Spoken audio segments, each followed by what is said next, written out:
because he's appearing in the background there, as you can see. Yeah. It'd be nice to kind of keep this as a menu.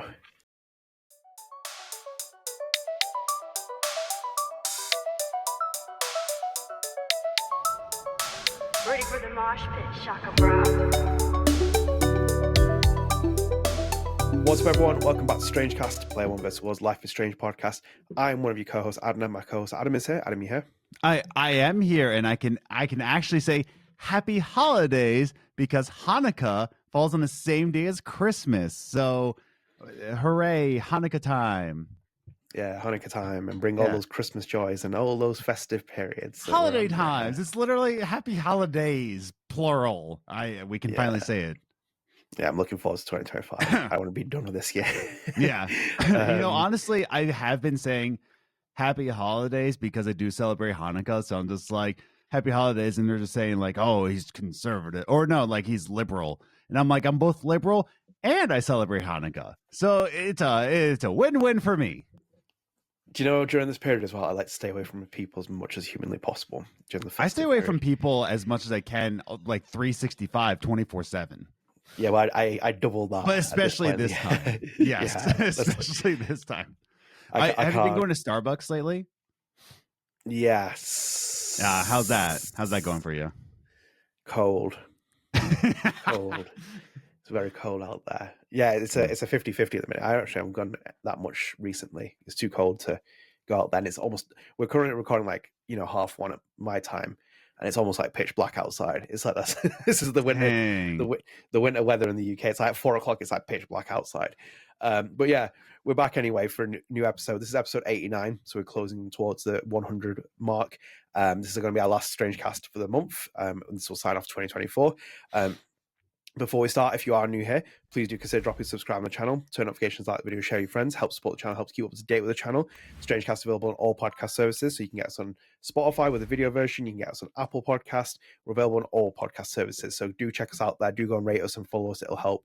We've got over 274 followers on Spotify, we've got about 38 ratings on Spotify, which is amazing, thank you. We've now dropped from 4.9 to 4.8 on Spotify because of your bad takes. So if you can help rate us as well, it'll help pull our rating back up. And please do drop a like on the video because we apparently have some trolls who like just disliking our videos, and it's like, thanks for that. Like, you've got nothing else better to do in your life, but as you will. Yes. Before we start as well, my interview with Olivia Abiassi has dropped with Safia Lewin Fiad from Life is Strange Double Exposure, or better known as Safi. Please do check that out as well. I really enjoyed recording with her, and it was an absolute pleasure speaking with her as well. She really did deliver in that game.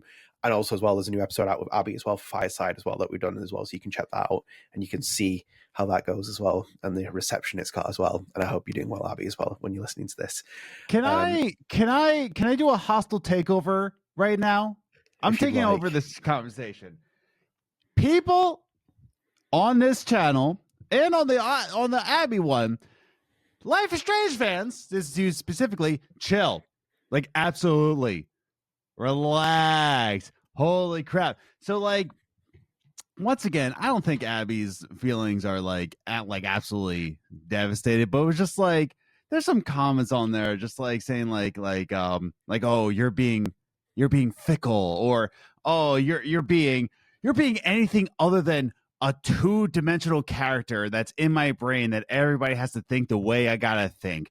Sometimes people like video games. Sometimes people have a little bit more complex opinions about video games. Sometimes they like certain aspects of games and then they don't like others.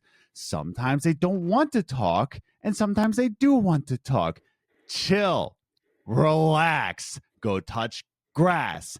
People are complex. They can have certain opinions that don't align with your opinions. And the last thing I want to say, it's just a game, okay? It's just, at the end of the day, it is not just a game, but it is a piece of art. And what do we know about art? It's subjective. It's subjective. Some people will feel certain things about it, and other people will feel another certain thing about it. My music, I think, is absolute trash, but some people say it's masterpieces. The masterpiece people are wrong. What I am trying to say is that, like, understand that people have complex ideas. Some people will not align with yours. That doesn't mean they're fickle, that just means that they're not pixel characters that you made up in your head. People are complex. Sorry to tell you. In the same way that you hate, like, oh, when you have the writing, oh, it's just a one-trick pony character, so two-dimensional. Oh, they need to be more complex. But then you meet a complex person, and you're like, oh, you're so fickle. Chill. Relax. Light some incense like I'm doing right now. Drink some coffee. Touch grass. End of discussion. Go Abby. Bye. Well, I think she was having a bad day as it is, and my opinion, I've always said this as well. I'm always having a bad day. I'm consistently having a bad day. I'm Philadelphia. Same. Yeah. Same. And I've always repeatedly said on the podcast as well, like I basically got to the point where I would say like repeatedly, I don't go and criticize other people's appreciation for liking Double Exposure, but they come and attack me for whatever reason. It's like, it's funny how it's always the same narrative and it's always the same people who come after me for it, because like I've seen it myself when I was doing interviews with Emma. Like I went back on some of her old Instagram feed, Emma Vicelli's Instagram like posts, and looked at some of the things that she posts about Life is Strange, and there'd be some smarky people making really like critical comments of it, and she's like the most lovely human being ever. You can criticize other things about what she might have done herself on the project, but people are being like really smarky and like saying all kinds of like nasty stuff to it. I'm like, what's wrong with you? It's like, like what's wrong with you? Like, are you really that like that shallow as a human being? We were having a discussion like off podcast, and like I'm on a state of just like I am at my own peace. Like I'm not online a lot, and I just don't like. Okay, with my music, yes, I owe fans a lot. But there's a point where you owe something to your audience. Like you owe like a good show, you owe them, good content, but like you don't owe them like every single detail, and you don't owe them you molding your personality to fit their little grubby little hands. It's just like I owe you good content, and that's about it. But to have you say that I should be molded, my personality should be molded, my opinion should be molded to yours. No, I don't owe you that. I am who I am. I yell a lot, big dogs barking, and I light incense, and I'm insane. Like that's just it. Like, and I'm telling Adnan at the same time, like Adnan doesn't owe anything of his personality to fit yours. He owes you a good show, and that's what he does every single week. So just like, no, I'm glad Adnan is you're getting on the right path of just like, I've become really cutthroat. I've become really cutthroat now because I lost my cat, and there's a lot more important things in my life right now. And it's like I said to Adam as well before, it's like I appreciate every person that comes and enjoys here and then gives their opinion and feels differently. But if you don't like my opinions and you don't like Adam's opinion, go and find another Life is Strange podcast to listen to. Oh wait, there is none that has run for 4 years as long as this one and has given you consistent episodes for 2 weeks. So remember that as well, because ultimately I just don't care anymore. I don't need to justify other things with it. I do this all in my spare time. I do my own other things in it. One thing that always really peeves me off, if anything else, is the fact that people try and question my integrity and my work ethic on what I do with my job as well.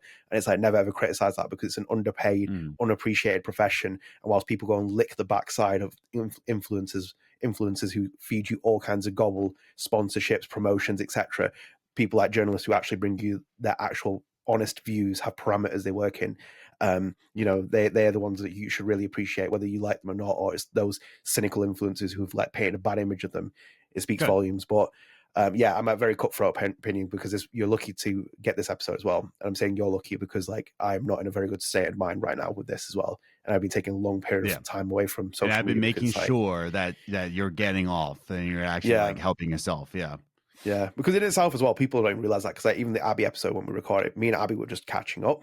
Like Abby was like not pressuring me. It's like we were just catching up because me and Abby hadn't spoken for a while because of like holidays and stuff. And then I said to us like, let's just record because we're having a conversation about Life is Strange anyway. We can just like put it into an episode. So like different mindsets are different things. But I just want to put this out as a PSA, because it's like going forward, I appreciate a lot of people. I enjoy people who come here and everything else, but I'm done now at like trying to do mental gymnastics to appreciate things. If I give my honest opinion, it's my honest opinion on whatever games it is.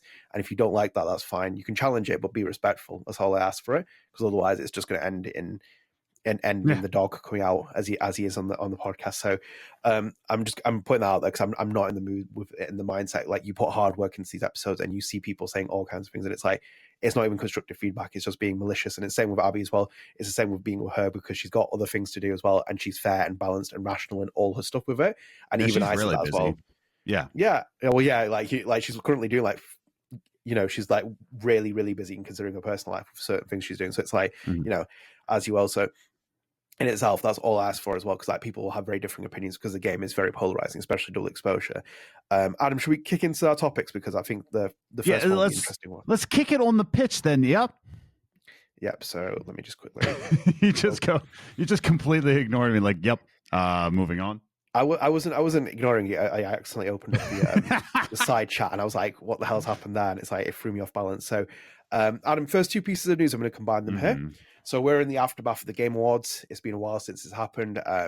We didn't really discuss in the last episode because of when we were recording, and then we've had to delay this episode because this is when you'll be getting it. It's out of our usual slot, but we are bringing it this month. So the Game Awards happened, Adam. Life is Strange Double Exposure was up for 2 categories. It was up for Games for Impact, and it got beaten by Neva. So it lost to... I think it's pronounced Neva. Is it? Never. Yeah, like Balatro. This is like Balatro all over again. For those who have not heard, apparently it is pronounced Balatro. We've been pronouncing it Balatro this whole time, but it's Balatro. One of life's mysteries, Another one of life's mysteries. Never has beaten Life is Strange Double Exposure at Games for Impact. That was in the I think that was in the pre-show, if I remember watching. And then, unfortunately, as well, Hannah Telle did not win Best Performance at the Game Awards. She was beaten. But I believe I called Melina Juergens getting the award on the show. You did, yeah, you did. Like I will just say, like, I was happy that the Best Performer came out very early. I think it was like almost the beginning of the show because it had Harrison Ford. That's what I was like. Oh, that was like, can we talk about how good of a show that was too? Like, that was actually a good game show. I didn't really watch it after like the first hour. I like fell asleep. I'll tell you, like, considering the past, I'll say 5, the past 5 ones. Yeah, this was actually a good show. Like, it was actually a good award show. Like, good announcements, good pacing.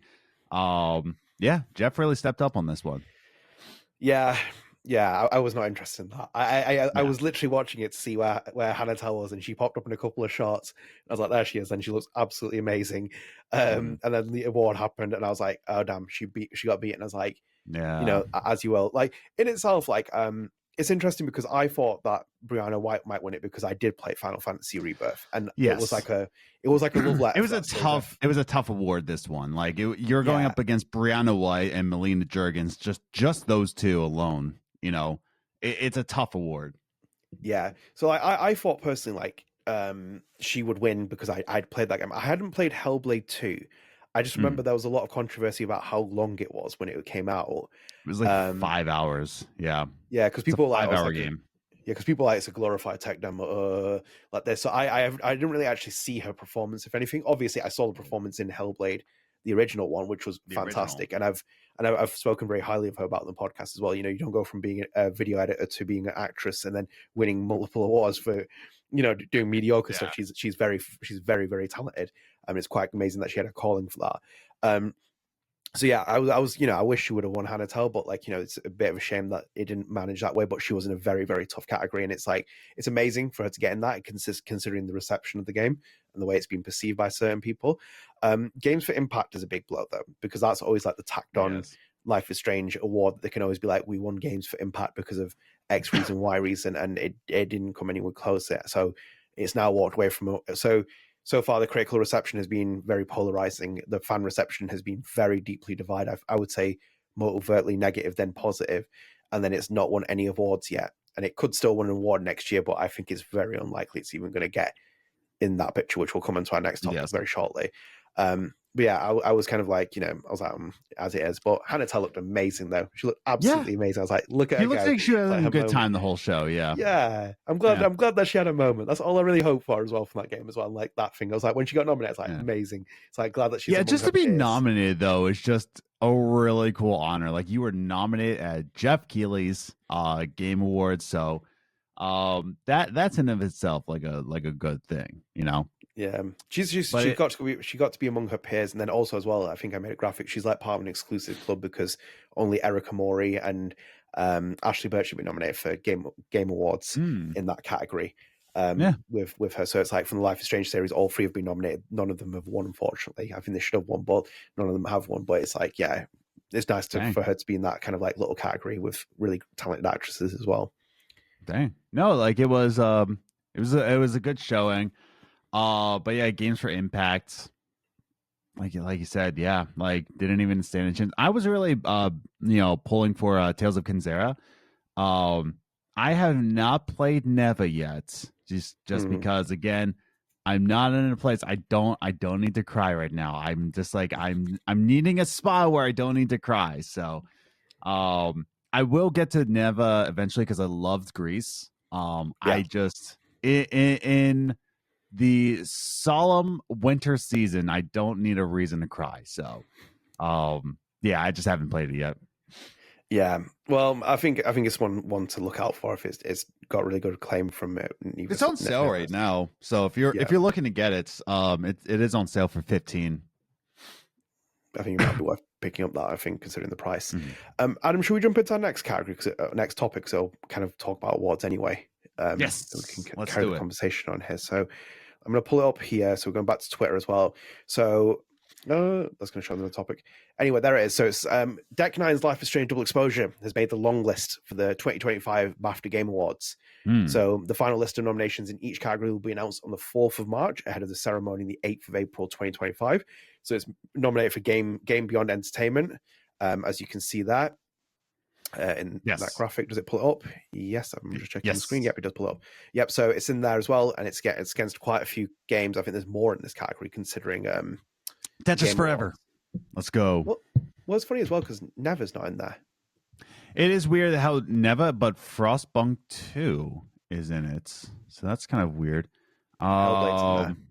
Hellblade is in there. That's not Tetris. The fact that Tetris Forever is in this, and I mean that's like more of like a documentary within a game. Yeah. But yeah, it's surprising that Neva didn't make that list. Yeah, it's interesting. So it's in there, and it's in narrative, which with Call of Duty Black Ops 6. Yeah, if I speak, I am in big trouble, as Jose Mourinho once said. Yes. Yeah, that's an interesting one to be in there, and it's in with some interesting games as well. I Black Ops 6 and Dragon Age, Final Fantasy 7 Rebirth played by myself. Hellblade. It's a very interesting category there. Still Wakes the Deep is another game I have to play. Like I've heard really, really good things in its own Game Pass. I just haven't gotten around to it. Yeah, so it's interesting those categories. It's not in best game. It's been ruled out of that. But obviously, the other thing I do need to point out is here, which is that Hannah Telle is out of the running for Life is Strange Double Exposure. So she's not in performer in a leading role. So this is a big boo. I don't understand how that list can be as long as it is, and she's not actually nominated in that. Like again, like now, obviously considering the Game Awards happened, I think Melina Jurgens is now the favorite. But even itself as well, like Brianna White's not there. Wait, what the heck? I'm just going to double check the long list for the other category. I can't seem to find it actually. Melina Jurgens is in there, so that's good. But she's not in that one. She might be in the other supporting one. I haven't double checked it yet, but like in this one, she's not. Surprisingly, the thing is in it that Cody's in it. So Cody's in it for Cloud Strive, but then she's not in this one, and I can't pull the other press release thing up at the moment on my screen. So. She might be in supporting. I'm not too sure off the top of my head, but yeah, she's not in here, which I find very weird. And then obviously I checked as well. No double exposure actor is in the supporting acting one, which is a bit of a blow, I think, if anything, especially on the BAFTA front, because BAFTA is far more prestigious in my eyes, at least, than the Game Awards, and I think it's a shame that she isn't nominated for that because in the history of the series. Ashley Birch was nominated in 2015 for a performance. Gonzalo Martin was nominated for performance, and Erica Mori and Han Soto were nominated for performance. Oh, and Sarah and Jolene were nominated as well for Life is Strange 2. And only Gonzalo's won so far out of all of them, which is a thing. Tessa Rose Jackson's not nominated for the soundtrack either at the BAFTAs either. And I'm kind of like, why is the soundtrack being like how for me is like Music from Before the Storm never been nominated for like a BAFTA? Like how was that? How would Daughter not nominated for a BAFTA in 2017 for that game or 2018 really? Like whichever there no musician has like ever really been nominated for a major award from Life is Strange for their soundtrack work, and like the staple of the soundtrack has always been for Life is Strange to stand out. It's like, why is it not being nominated in an award ceremony? I just find that utterly weird, if anything. But yeah, I think like Hannah Telle is a big snub. I feel quite annoyed that she hasn't been nominated. That she should really have been like put up in contention for a BAFTA. I think that was the tacked on one. Narrative it's in the long list at the minute.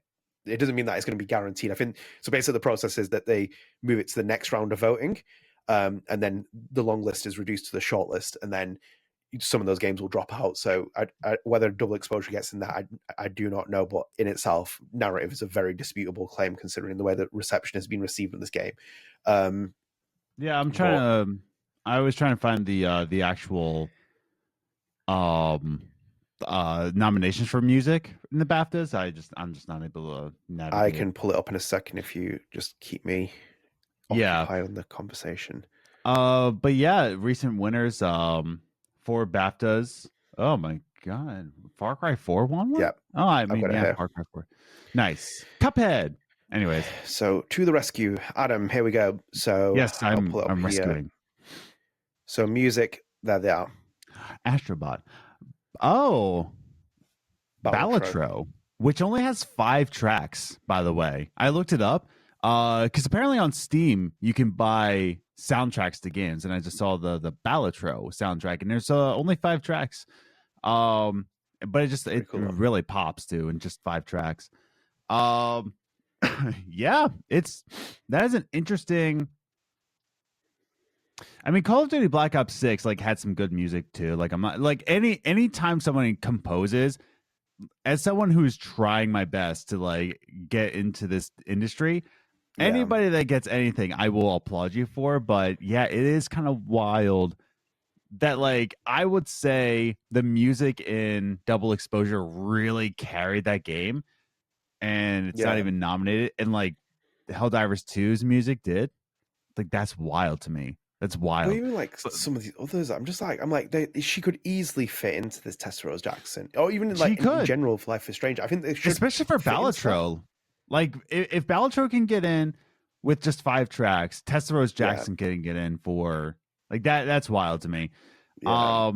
Again, I'm not trying to like knock any musician out on here. I'm just trying to say like that's a wild. Black Earth Wukong, the music on that banger, like absolute banger. Well, more in the sense that Life is Strange is known for its music, so it's like it should be like really it should be a heavy, yeah. That is wild. That is absolutely wild. No Brianna White. That's wild, dude. But then here's the So John Eric Bentley is nominated for Barrett is good. I will say that. I know. Actually, I'm glad that he's actually getting recognition for that because he does low key deliver like a really great supporting performance. But that's interesting. Troy Baker, of course, is on here. Of course.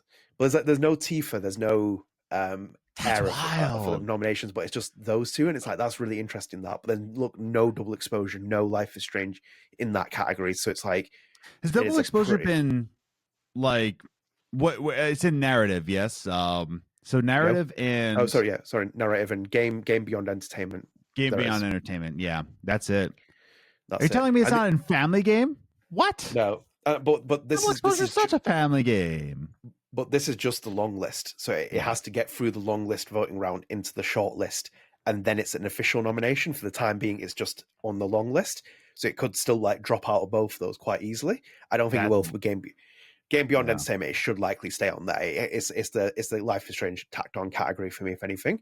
So I'm just kind of I was honestly deeply surprised that performance wasn't on there, but narrative was, and I was like, that's a surprise considering how the Game Awards has done it, which is the narrative is completely eliminated from the voting ceremony, but Hannah Telle was nominated and it was for game for impact, whatever it's called, that category. We will keep an eye out going into next year. Let's see what happens. I don't know if it's going to win a BAFTA. I don't think it's going to be. I'm going to put an early prediction out there because I think even if never be in that category at the Game Awards, I think it's already against it. It's got its back against the walls, and in itself as well. Not to suggest anything. The BAFTA is a British ceremony, but then Ninja Theory is an UK studio, and it's like, with Hellblade, I feel like maybe, I'm not saying there's any bite, but I'm just saying that maybe there might be a bit more kind of leniency outside the American like demographic thing. So we'll keep you up to date with that. Adam, should we move to our next piece of news? Absolutely. So this is a continuation of our last piece of conversations that we did. I'm going to move that out of the way, actually. As you see, that's one of our later topics. So this is a continuation of our previous episode, which we put out, the supplement episode, because we put a reaction out to the layoffs, and I haven't looked at this since then. This was my last Deck 9 layoff count that I had, which was on the 10th of December. It was about 19. There's more than that. I know that there's more than that. But as you can see, there's a lot of people on there now, and it includes, obviously, the big one, which was Felice Kuan, who was the narrative director on Life is Strange Double Exposure. We've already spoken about John Stauder. I know John Stauder's put a LinkedIn post out confirming that he's left Deck 9 and has spoken about that. But Felice Kuan has now confirmed it. Then also on top of that, Aisha Farah, James Wright, Zipporah Smith, all writers, people who are producers on there. I think Lauren Parker was a producer off the top of my head. Quite a few people in there, not just like, certain parts of that development team that have like been eliminated. It's creative. It's like a long list of that. So that is a big one. And I'm just going to pull up Felice's thread here because Felice obviously tweeted about this as well, that she'd been laid off from Deck 9, and she put a tweet out here saying, I read it. So yesterday, I and the remainder of the writers were among the many layoffs at Deck 9. After the bittersweetness of launching Life is Strange Double Exposure without most of the narrative team, it feels fitting that we are finally united on the other side. I adore Life is Strange Double Exposure and the opportunity it gave us to tell stories we hadn't seen before. For me, Life is Strange Double Exposure is encapsulated by one moment in particular that came from no other source but us. Spoiler for DE, it's at the beginning of chapter 5 when Max realizes she's being put through the same fate again, being asked once again to either take the life of a marginalized woman or feel guilty for letting her live, and she says no.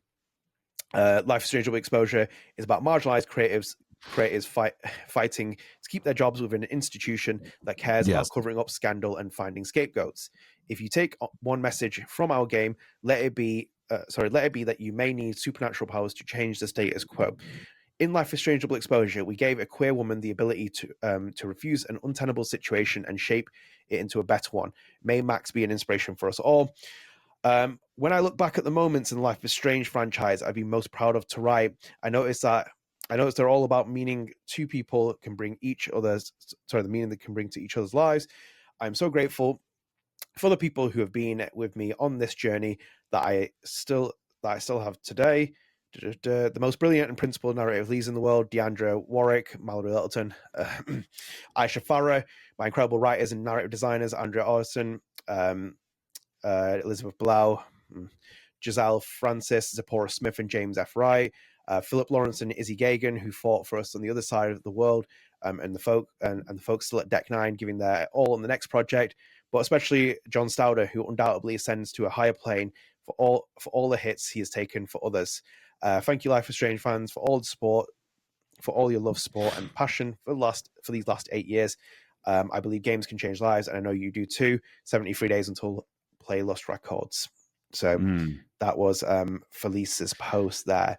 And the interesting part is that she ends it with a count, which now it's much closer but the countdown to, like, she recognizes that Life is Strange fans were looking towards lost records, Yeah, well, they scuppered the entire window, didn't they? They absolutely obliterated the chance of lost records coming out in not Deck 9, but like Square Enix obliterated that any chance of them coming out in 2024, didn't they? So yeah, it's an interesting thing. Like let me start, obviously, I feel for a lot of people who've lost their jobs. That's always important. It's always, even in the creative industry when it's cutthroat, I feel for people who lose their jobs and get put in situations.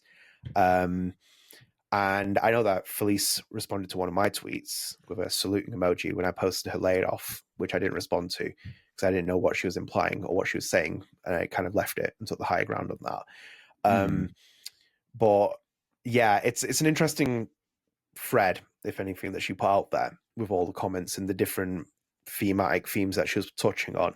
If anything, I think the Play Lost Records thing, I mean, I'm glad that you're excited, but your game did basically shun Lost Records out into a stack. But as we've all said, it wasn't Deck 9's decision for the schedule. It was definitely Square Enix. Like you're putting it out on this date. So, While me and you both disagree with Felice's. Yeah, I'm trying to say like the Felice's. Oh, yeah. Well, we disagree with Felice's creativity level. Yeah. I think we're both also on the same page that she is not the publisher. She did not set the date. She didn't go to Square Enix and say like, "Hey, Lost Records is coming out this date, so I'm going to put it out this date." So, yeah, the fact that she ended it with Lost Records, maybe she also, was just like, isn't that kind of shady? You know what I mean? It wouldn't surprise me if she felt that way. Like if we're reading it in that situation, it wouldn't surprise me because again, like they don't have any creative control. Like Deck Nine didn't do any of the marketing or the kind of like publishing of the game or the release dates and stuff like that. Is all Square Enix's primary. That's like a publisher with its property. It's going to be dealing with that. And it's going to decide the release dates. It's going to do. So yeah, maybe it was kind of like at least a salute to that, saying that it wasn't meant to come out in that period, or like it was not meant to like overshadow what is Don't Know's next project. But I did take some interesting points away from the thread because in itself, the juxtaposition is very different of like what the writers are saying at the minute. So like what Felice is saying, then compare it to what Mallory Littleton's saying, and then compare it to what someone else says as well. It's so interesting to see the conflicting opinions of like what people are saying, what actually happened on this project. There's actually another account I'll show you at some point as well. I need to blur it out because I want to be very discreet with this person's post as well. And it's very revealing. Remind me next episode, Adam. I'll do it. I didn't have time to do it this episode. I will definitely remember. Me and you both have ADHD, and we'll definitely remember.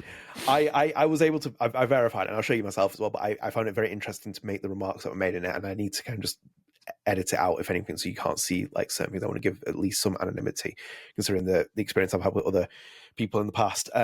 But yeah, it's interesting because like Felice gives different accounts because in that thread she's like replying to other people talking about Chloe when people like, you did this to Chloe and you did that. And it's like, maybe I didn't, maybe it was like, a higher power. And it's like, et cetera, et cetera. So it's interesting her commentary of what she was trying to imply with the overarching game, because I don't know if that that was like, if that's, I missed that point. It's one of those things. Okay. So that might be the case, right? But is it obvious to the audience? And like you strike a time where you're writing as a story, like you're writing a story, and it's like it can't be too on the nose, but it also has to be obvious to the audience member. Agreed. I think there's a balance, and I don't think they hit that balance where it's super obvious and it wasn't on the nose. If that was the case, like, oh, it's marginalized people in a bigger structure.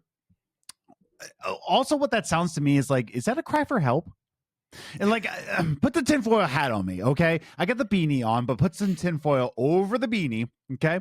Now we might have talked to some like insiders here and there, but this we don't know. Like I don't know. I'm not trying to say like, oh, I'm just trying to hint to you. When she's saying that like it's marginalized people that were kind of like stepped upon a bigger industry, is that a cry for help that like, hey, a lot of these people that were in Deck Nine were kind of stepped on by a bigger corporation? You know what I mean? Simpsons does it all the time with Fox. They always like just dogpile Fox, and it's just kind of like, yeah, we don't care. And is that Deck Nine doing the same thing to Square? Tinfoil hat off. Go back to you, Logic King over here. Look, I found Abby's perception really helpful when she said what she felt about the game. Even though people think I was just ignoring that and they cherry picked what I was actually saying in response to her.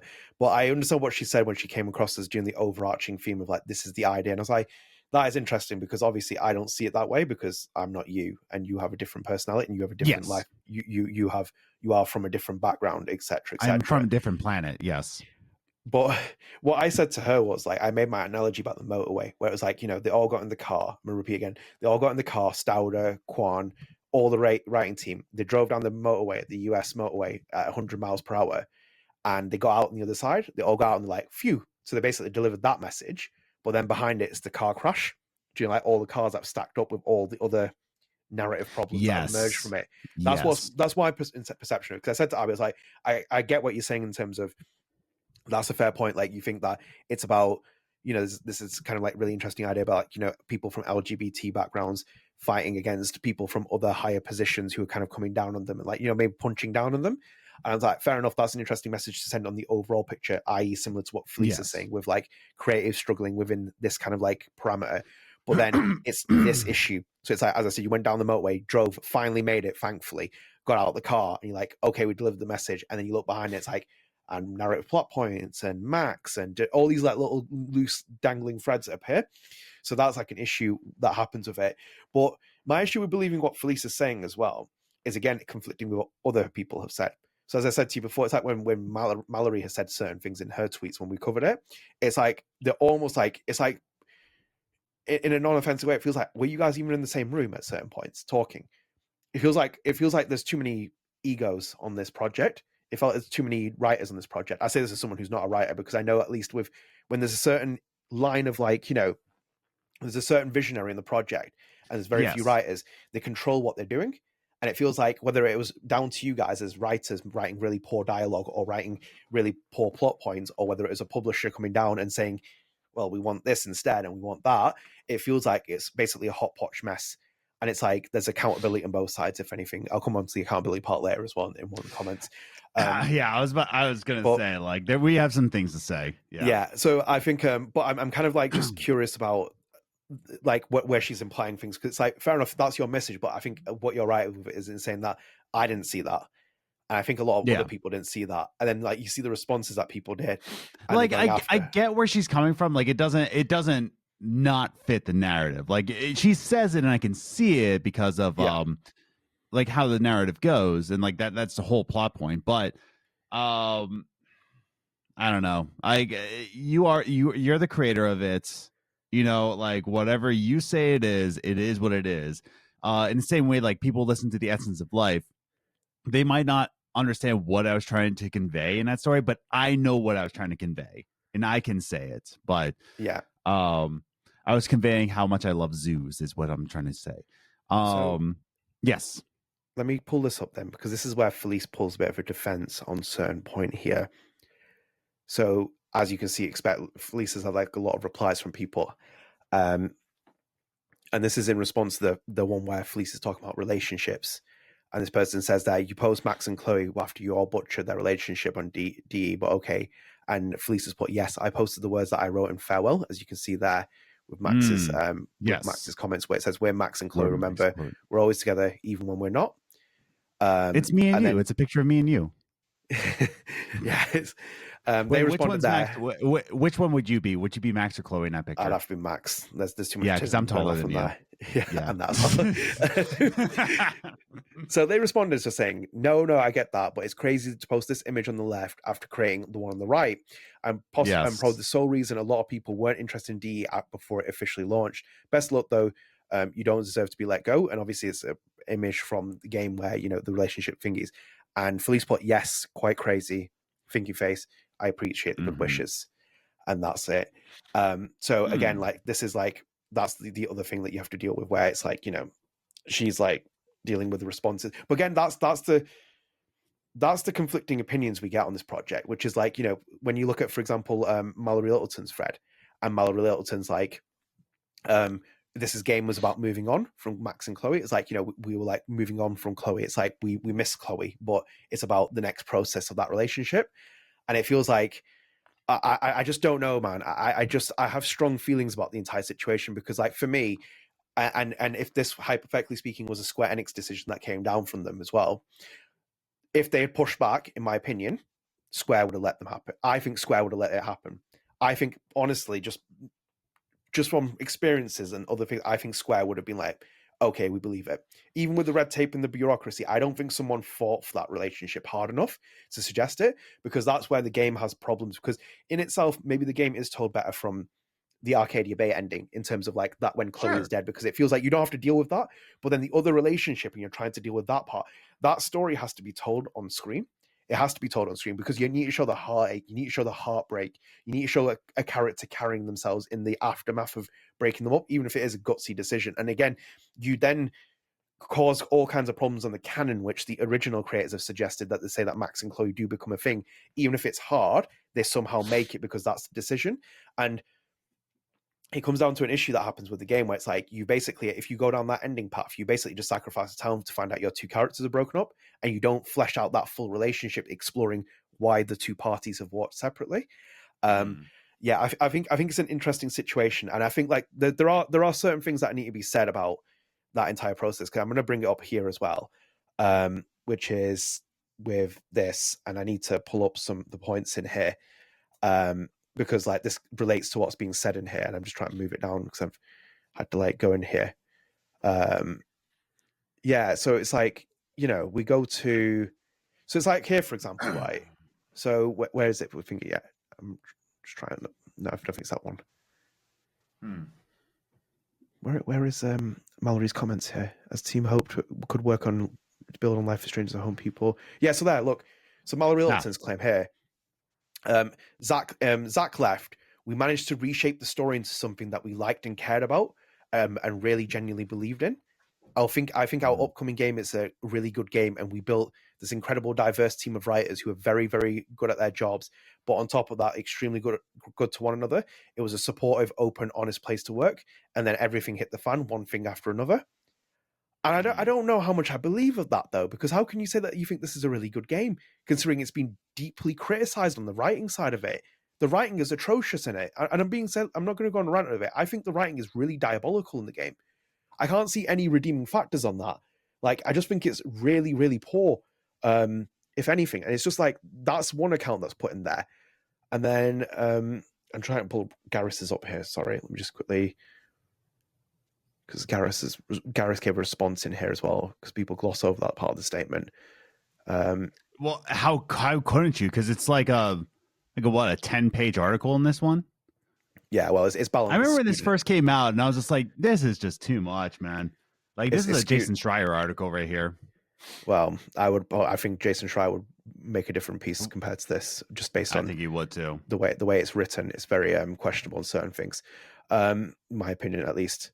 So there, look here. So let's go to Garrus's statement, because again, like, whatever happens in the studio, that's that other things. I'm not going to dispute how you feel about things, but this is the main thing that I took away from when I read the piece the first time, and it was something that really stuck out for me. I had to go and like search out and stuff, and it was just about what Garrus says here as well. It's like, he's like, in all of my, in Zach Garrus's words, quote unquote, in all of my career, I have never worked with writers who were as creatively inflexible, antagonistic towards difference, or less inclined to listen or compromise as a select few of this group, end quote. And that's like, he's talking about the other stuff that's happening. I'm not saying he's directly referring to Mallory or someone else, but he's giving you a completely different account of it. So the writing team is gaslighting themselves, which I'm very aware of what's happening here. And then the other guy is like saying these people are like systemically part of the problem, like the writing team, like they're not bending to it. And he shows, for example, with the spiking scene, I said before, whether you agree with it or not, there is an interesting way you could incorporate that in the storyline, because like thematically it's set in a bar. And I've said before, I've already painted pictures where it's like, you don't just insert the scene in for the sake of it. That's just stupid. You build up to it, because in itself, like we instead have a scene where Alex walks up to the mine with Jed, and he betrays her in this kind of moment. But it's like that kind of realization where someone has like manipulated you. You could easily do an Andrew Ryan style Would You Kindly, where it's like Jed is always constantly saying to Alex, be careful about your drink, where you're putting it, like constantly. It's like, we're in a bar, it's a public place, always be careful about things, put like a breadcrumb trail there. But I'm just finding it kind of weird, because it's like they're saying that thing. I was even going to say, like, the way Zach has presented it like that. So you're speaking from a journalistic standpoint on this. I'm going to speak from a creative side, as someone who has done some production, worked with people, collaborated, worked with clients, and just like on a creative side. Like, I'm not talking on a business side, but on a creative side, nothing is worse. Then I'm not trying to say like everybody has to bend the knee, but when nobody compromises and everybody has like every single thing that we're talking about creatively, is a hill worth dying on, it is so exhausting, dude. Like it is absolutely exhausting. Just because like when he's like saying, what's the exact wording he said that like everybody there talking about how nobody wants to bend the knee. So he said, in all my career, I've never worked with writers who were as creatively inflexible, antagonistic towards difference, or less inclined to listen or compromise to a select few of this group. Yeah, so like the creatively inflexible is the word I want to like that.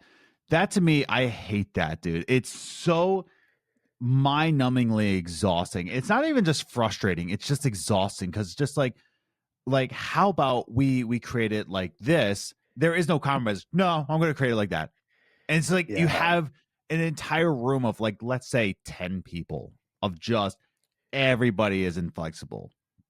That is exhausting, dude. It is just so dumb. And even on a business side, like even going for like journalism, like you've probably been in rooms with multiple people are just inflexible about what topic should we write about, you know, live flashing from my eyes, or what font should we use, or is that an actual thing? Like what font you should use? Really? Not fonts. I've not fonts. I've heard like other things which like have made my like I've like genuinely like sat there sometimes like rolling my eyes back and forth like I can't believe this is even a conversation. It's like there probably have been conversations about that I think before, like one of the sites where like we're gonna go with this font and what do you think about it? And I'm like, maybe you should space it out a bit more because people are gonna click off the articles because they're not written really well. And it's like it's just creatively inflexible where it's just for me, I try to be as flexible as I can. But there's also times where I do stand my ground. But it's picking your battles, and when every single battle is a hill worth dying on, it's just like that's what oh my god, dude, no, it's not. Like that's like I want to give specific examples, but like there's some projects that are just not released yet, so I don't want to but I'll give you an example. Even the greatest minds in the world, Steven Spielberg, Kojima, you know, Hitchcock, etc., Scorsese, they are some of the like artistically visionary people in their different fields, etc. They all have editors.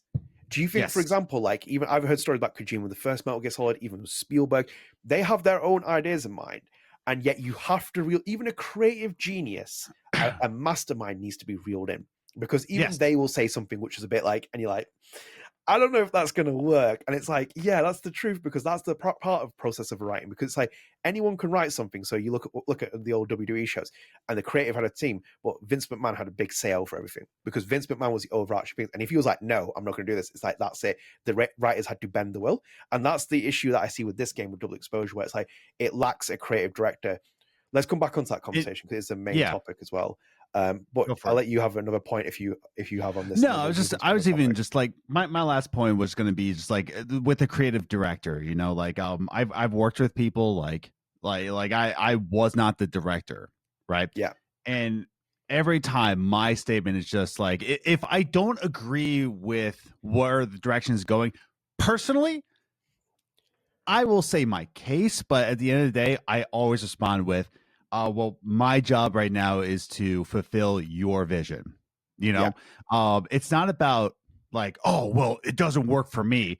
It's more of like, okay, I will give you my opinion, but at the end of the day, my job is to fulfill your vision. Like that's it. Like I did end credits for Marcus for one of his short films. And it's just like I performed it. But at the end of the day, like that was his vision. He wrote that. It's not for me to.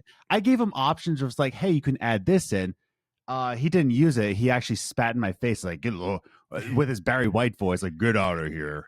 But at the end of the day, I just said, my job right now is to fit your vision. But when you work in a team that doesn't see that direction, God, dude, exhausting, sucks, stupid. Yeah, it is. This could go in like circles. It's going to be a finger point. I know. I know. Me and you have been in these situations where it's just like I've seen it, man. When you say the thing about journalism, I'm getting like flashbacks my entire life. That it really is like the exact same. You like fight. I've had fights over like a hyphen being placed in place. So I'm like, this is why journalists can't write. It's like now it stylistically doesn't see it. I'm like, no, you're wrong about that. Adam, last two pieces before we go into the miscellaneous, then we'll go into our main topic because there's quite a lot to talk about in the main topic. Scott Willhite, as you can see here, has worked with Deck 9 before on concept art, freelance artist as well. Posted this image, which I thought was really interesting. And they put an early double exposure concept where Amanda falls through the ice. Wait, what? As you can see, it's pretty cool there. And Scott has responded in here as well with some of the comments. Including this person that said, I'll take whatever this plot was over the one we got. Scott has put a sad face there.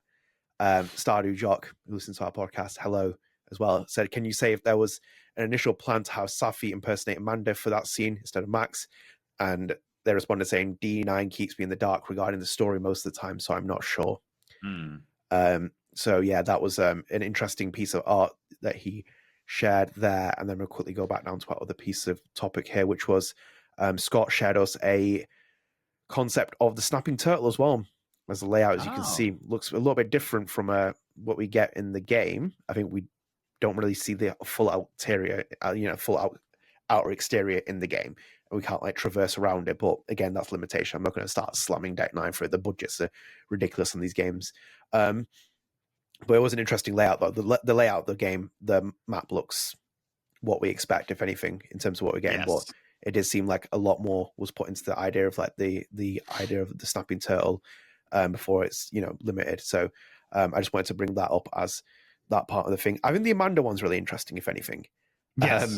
Which again, I think paints another picture of like, I think those kind of things like feed you the idea of like what must go through the process of like writing the game, where it's like change. And it's like, you need like, again, I'm not defending like really contrived like plot points and story points, but it's like, I understand the process of like them trying to make this game amid a publisher. And it's like, whatever decisions are made, it's like change.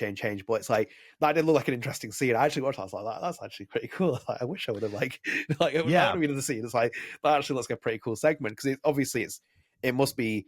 it's different in terms of concept, like the actual layout, but it seems like it's alluding to the scene where Safi falls into the ice. And I mean, it's not in terms of like creating and writing, and especially for something like this, it's not unusual for you to have like separate endings and separate different things. And then when he said that Deck 9 keeps me in the dark for story, that is to prevent leaking. Like they will have two different endings. Like for a big example, I was an extra on the movie Creed, and in the where they played in Edison, was it it was in Everton's stadium. Yes, because it's in Goodison Park. Yeah, Goodison Park. Thank you. I was just like trying to think in my head, like Goodyear Park. No, it's Goodison Park. And you call yourself an Everton fan. I know. I was having a main brain fart. But yeah, it was in Goodison Park, which, by the way, it was filmed on the green screen in Philly, and a lot of people in Philly thought Everton was a made-up team. Oh God. It was embarrassing, dude. With Creed, I think it may be Creed 2 or something. Tony Bellew's in it, the boxer.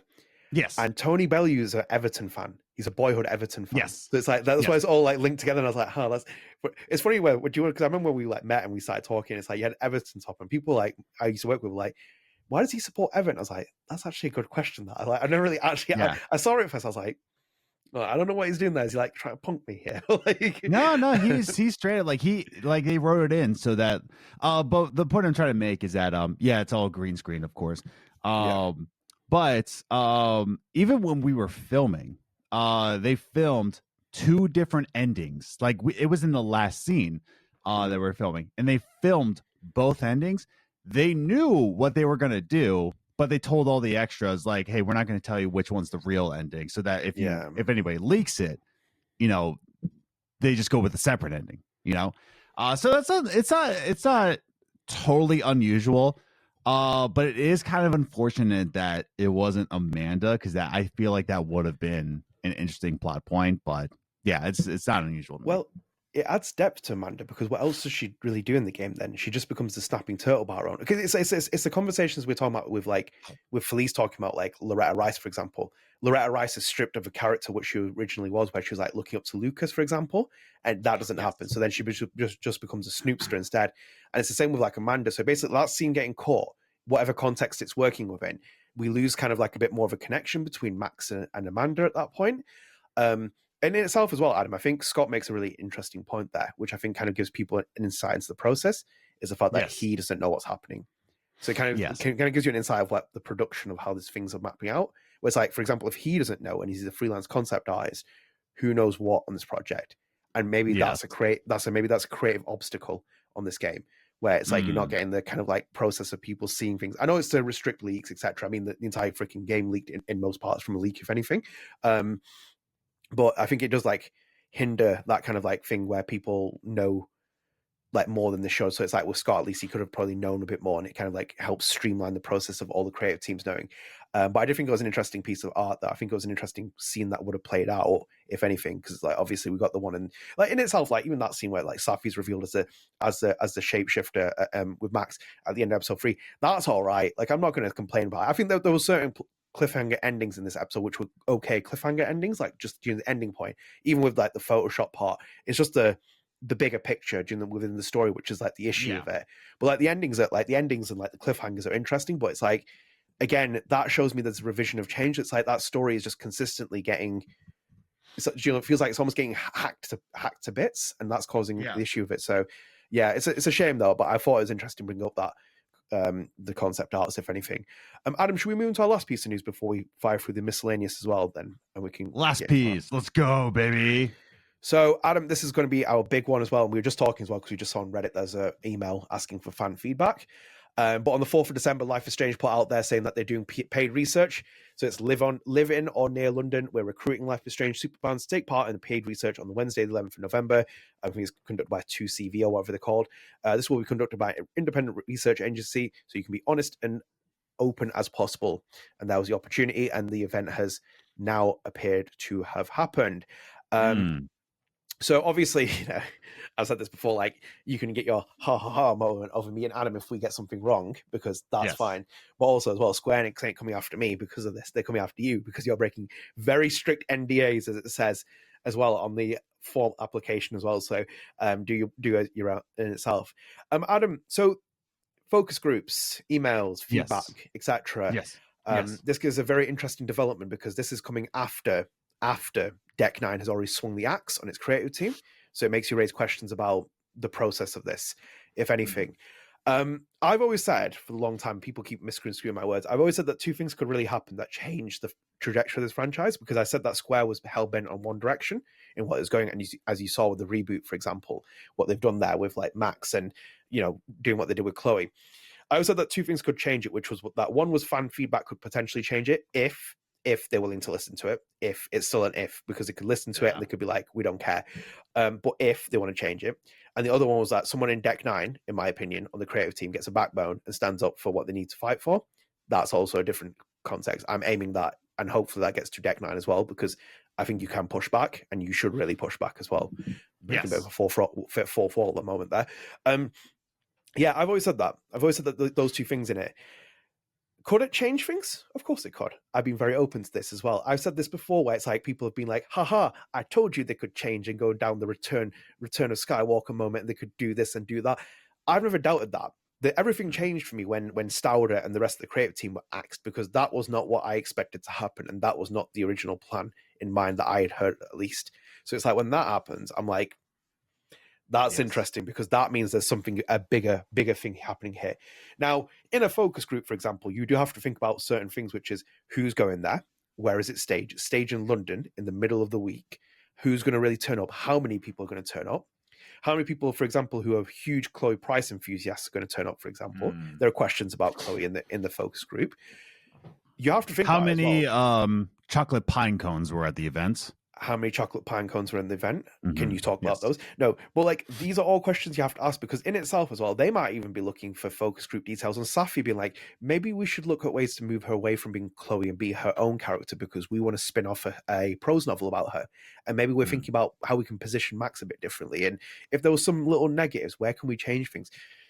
Chloe feedback's Chloe feedback. I don't know if we really like that. If anything, maybe there's not enough for that. Again, it's that kind of like conversation we had, that telephone conversation, because they could be like, well, the focus group said this, but not enough people said it in the focus group. So, and even itself as well, think about all the people come in and like, we love Safi and we don't understand why people hate this game. It's like, we love this game, and it's like that could be the reception of it. hypothesizing, but what I'm saying is, it in itself, it always goes back to two things I always think of, which is the one that you say about marketing research, where they always say, let's spoil things for people because that's what they want to know with, like, trailers, etc. And the other one is that really great Simpson episode where Poochie comes into the Itchy and Scratchy show, because through a focus group, they think to refresh Itchy and Scratchy, they need to bring Poochie in. And what do they do at the end of it? They get rid of Poochie, and they go back to be Itchy and Scratchy because they realize the focus group was just a focus group. That's how I feel about this situation. Could it change things? I hope so. I'm really I'm hoping to God someone listens and realizes what the reception is, because this isn't going to die down very quietly. How do you feel about the focus group? I think, well, put it this way. This game happened because of a focus group. Like we got the leaks from Aperture, from a focus group, and we got double exposure. I think, like you said, it's interesting after they axed off the Deck 9 team. Yeah. But from what we know, internally, they thought this game was going to be an absolute slam dunk of a game, and they thought that, like, this is going to be the game to really set the mark, and nothing's happened. So it's funny that, like, hey, we're gonna have a focus group, plenty of chocolate pine cones to go around, plenty of what's the Christmas cookies that you have over there? It's like Terry and cherries or something. Terry's chocolate. No, not Terry's Mince chocolate. pie? Not the what's that? No, it's like a two name. They have them in here in Target now, and it's imported from London. We're very fancy here. But it's funny because then they'll say, like, well, what did you think about the game? What did you not like about the game? And the interesting part is, like, will this make Square Enix move on from Deck 9? Is the real question. Like, what if they go to a different studio other than Deck 9? What if they go to what if they go to Take Two and say, hey, Take Two, can you make some? But no. What I'm trying to say is, like, what if they are saying, hey, everything have you is being reevaluated? Like, everything is I think there might be a chance that Deck 9 gets passed.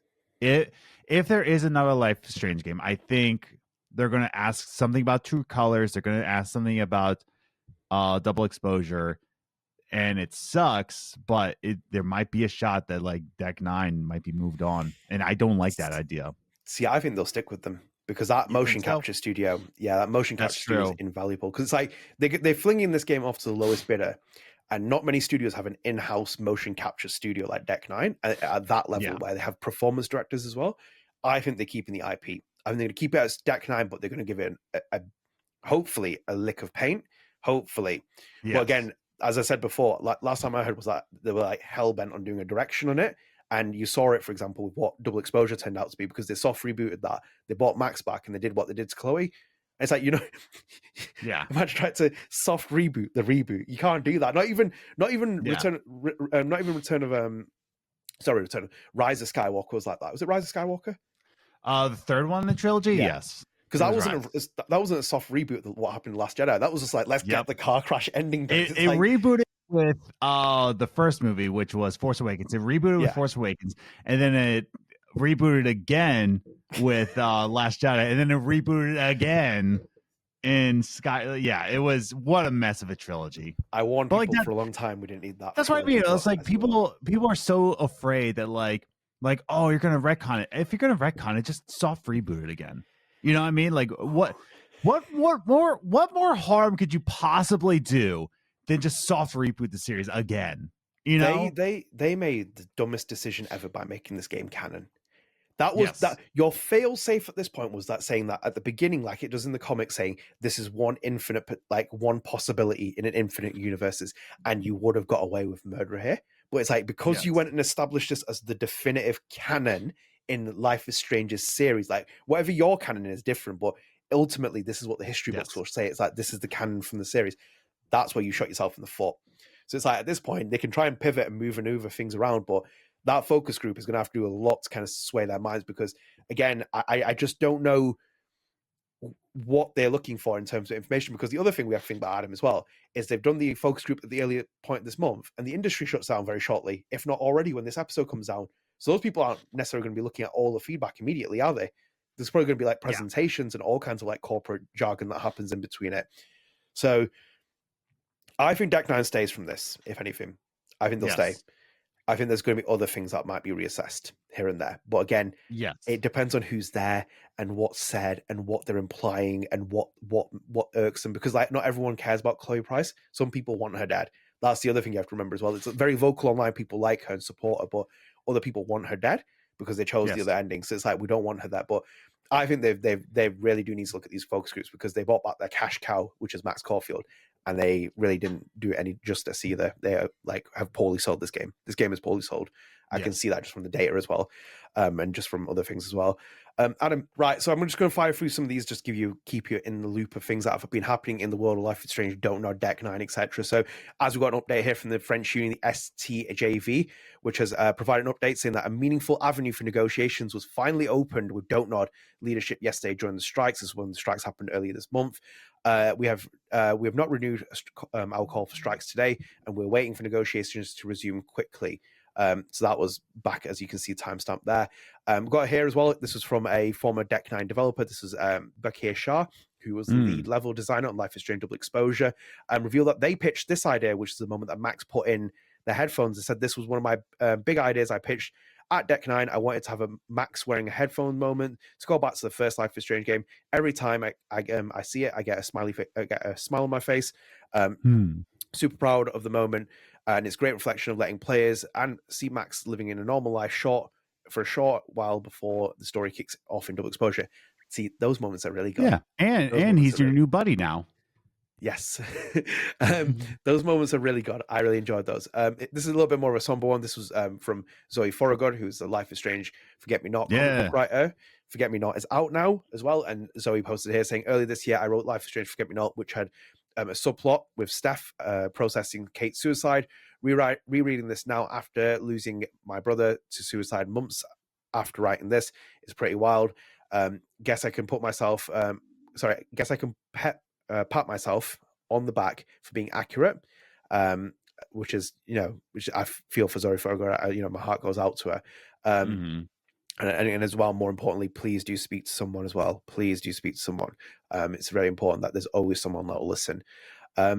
Adam, here as well. Life is Strange Before the Storm's finale, episode 3, Hell is Empty, came out 7 years ago. That was on the Friday, so we're recording the Saturday at the moment, 21st. Adam. Yes. So, as you can see here, whilst we're celebrating episode 3, Life is Strange's Twitter account and all social media accounts are celebrating episode 2, which turns 7. They got the wrong episode. Weird. Yeah. Why do you think that is? Well, I saw the replies on that, and people were like, "Yeah." I'm like, right. Adam, more news as well. Life is Strange Double Exposure is on sale. 30% off on the Microsoft Xbox PC store at Steam Digital. That is on the back of this one, which was that it was off on sale on PlayStation as well earlier this month. So it has been dropping in price recently. And there's also news here of a new patch, which we've been covering the new patch notes. So I thought we'd wrap it up here. Adam, before we jump into the big news piece, 30% off, would you buy the game? No. Just wanted to check that. Where would you drop it? Where would be your ballpark if you've never played this game? Being honest as well, having based on your own experience, where would you say to someone put your money in at price point? Well, okay, let me just look up the actual price right now, Double Exposure, because it said 30% off, right? So you buy it now for $35. Oh, brother, like I'm waiting. Oh man, I'm waiting for it to be like 25 at least. Like buy it for like $20 to $25, I'd say is pretty fair. Like, I don't know. Like I would be willing to pay the same price as I did for the first Life is Strange when it came out, which is about £20 here. When it comes down to that, I would buy it that price. I feel like that's reasonable. Anything else would be like, going on to PS Plus or something else like that. Otherwise, that's the thing. Is like $50 for something that's like, for a lot of the people who are in it and was in Game Ranks' worst games of 2024. It was number 3 on Game Ranks worst games of 2024. Number 3 was Double Exposure. So it's been the popping fact up in a lot that of those lists, by the way. What's that? It's been popping up in a lot of those lists. Yeah, that's what I mean. Where like a lot of the community, the Life is Strange community, has been kind of like upset about this game, as well as other outlets have said like, hey, it's one of the worst games. 20, 25, 50 and 30. Right now it's at 35. Nah. Not about it. It's in the same way as the remasters. Like, I don't buy the remasters at all, but if you're going to buy them for like $15 at most. I'm curious now. By the way, as well, Game Ranks put like that piece out, and it's like Life is Strange in its sucks list, but people come after me for my opinions on this game, and I'm like, I know. Like, I'm not as severe. I'm not as severe as that. It's like I was like, right, interesting. I'm trying to look up if the remaster collection. Oh, hey, the remaster collection is actually on sale as well for $16. It was on sale. It was for $40, but now it's on sale for $16. Yeah, it's originally $40, the remaster collection. The Life is Strange remaster is on sale for $16. I buy that could the have been original. such a simple fix, man. All they just needed to do was restore the lip syncing and then put it out and clean it up, and that's it. There was just too many little niggling things with that remaster collection. It's just it's a bit infuriating with that. It's just now I'm kind of comparing here. So all the Life is Strange games are on sale right now, except for the original one. Interesting. Life is Strange 2, the complete season. Life is Strange 2 is on sale for $6.39. Put that perspective, okay? Yeah. But yeah, no. I bet you they don't put the Life is Strange 1 price down because they know people will buy it because the first episode's free anyway. Well, I was going to say they're going to buy the remaster. They're trying to sell the remaster collection. I would say if you're going to buy the remaster, it's $16 is probably the max price, because it's still buggy. I would sooner say you play the originals first before you play the remasters, if anything. Yeah, please play the originals. But yeah, no, Life is Strange 2 for $6.39. Hey, buy that. That's a steal. Buy Life is Strange 2, the complete season. True Colors is on sale for $18. Yeah, great price. I would say buy that full price. I love True Colors. But yeah, I was going to say, yeah, Double Exposure for $35. No, don't do it. No, for me, it's like a £20 game, $25 at that, and that's at a push. If you whether you're like you want to just save, you'd basically be saving a lot more money at that point. Adam, speaking of Double Exposure, should we go into our main topic? Sure, why not? So this is the big one. So we signed off 2024 because now we've just seen the axe come down in brutal fashion on Deck 9, and especially on creative people who have now fallen at the studio in key positions, and that leaves Deck 9 in a very uncertain territory. I think it's in a period of soul searching now, and that means that the creative director's chair is open. So I thought we'd talk about who could go into the creative director's chair. And I have 4 names in mind myself, Adam. 2 people I don't think will ever happen, which is unfortunate. Okay. And there's 2 people which I could realistically see one's more tacked on for me, if anything. See, Abby has suggested. Yes, Abby said a suggestion to me off podcast, so I thought I'd throw that in there because it's an interesting pick that Abby had said. And then there's 2 questions afterwards I'll ask you, which I think will drive a different reaction on that. So should we kick things off with my first pick? Bro, I'm so ready. I feel like you need to feed me. Like I'm a Furby right now. Yeah. So my first pick, it's not going to happen. You have to say, I'm going to feed you. You have to say, I'll feed you. Hey, that's so weird, but go ahead. It's very, it feels like a double exposure moment, that doesn't it? Like between Safi and Max or something. Yeah. Right. My first pick, I don't think it's going to happen, but I think Deck 9 dropped the ball on this many, many years ago. And this is the main man, Mr. Webb Pickersgill, who is the performance director. Webb was the co-director on Before the Storm. I don't see it happening because Webb is embedded in the performance direction at Deck 9. He does True Colors. He's done Life is Strange, Double Exposure, both of them. He did very, very, very great work, all things considering, among many other things. Webb was a missed opportunity for me.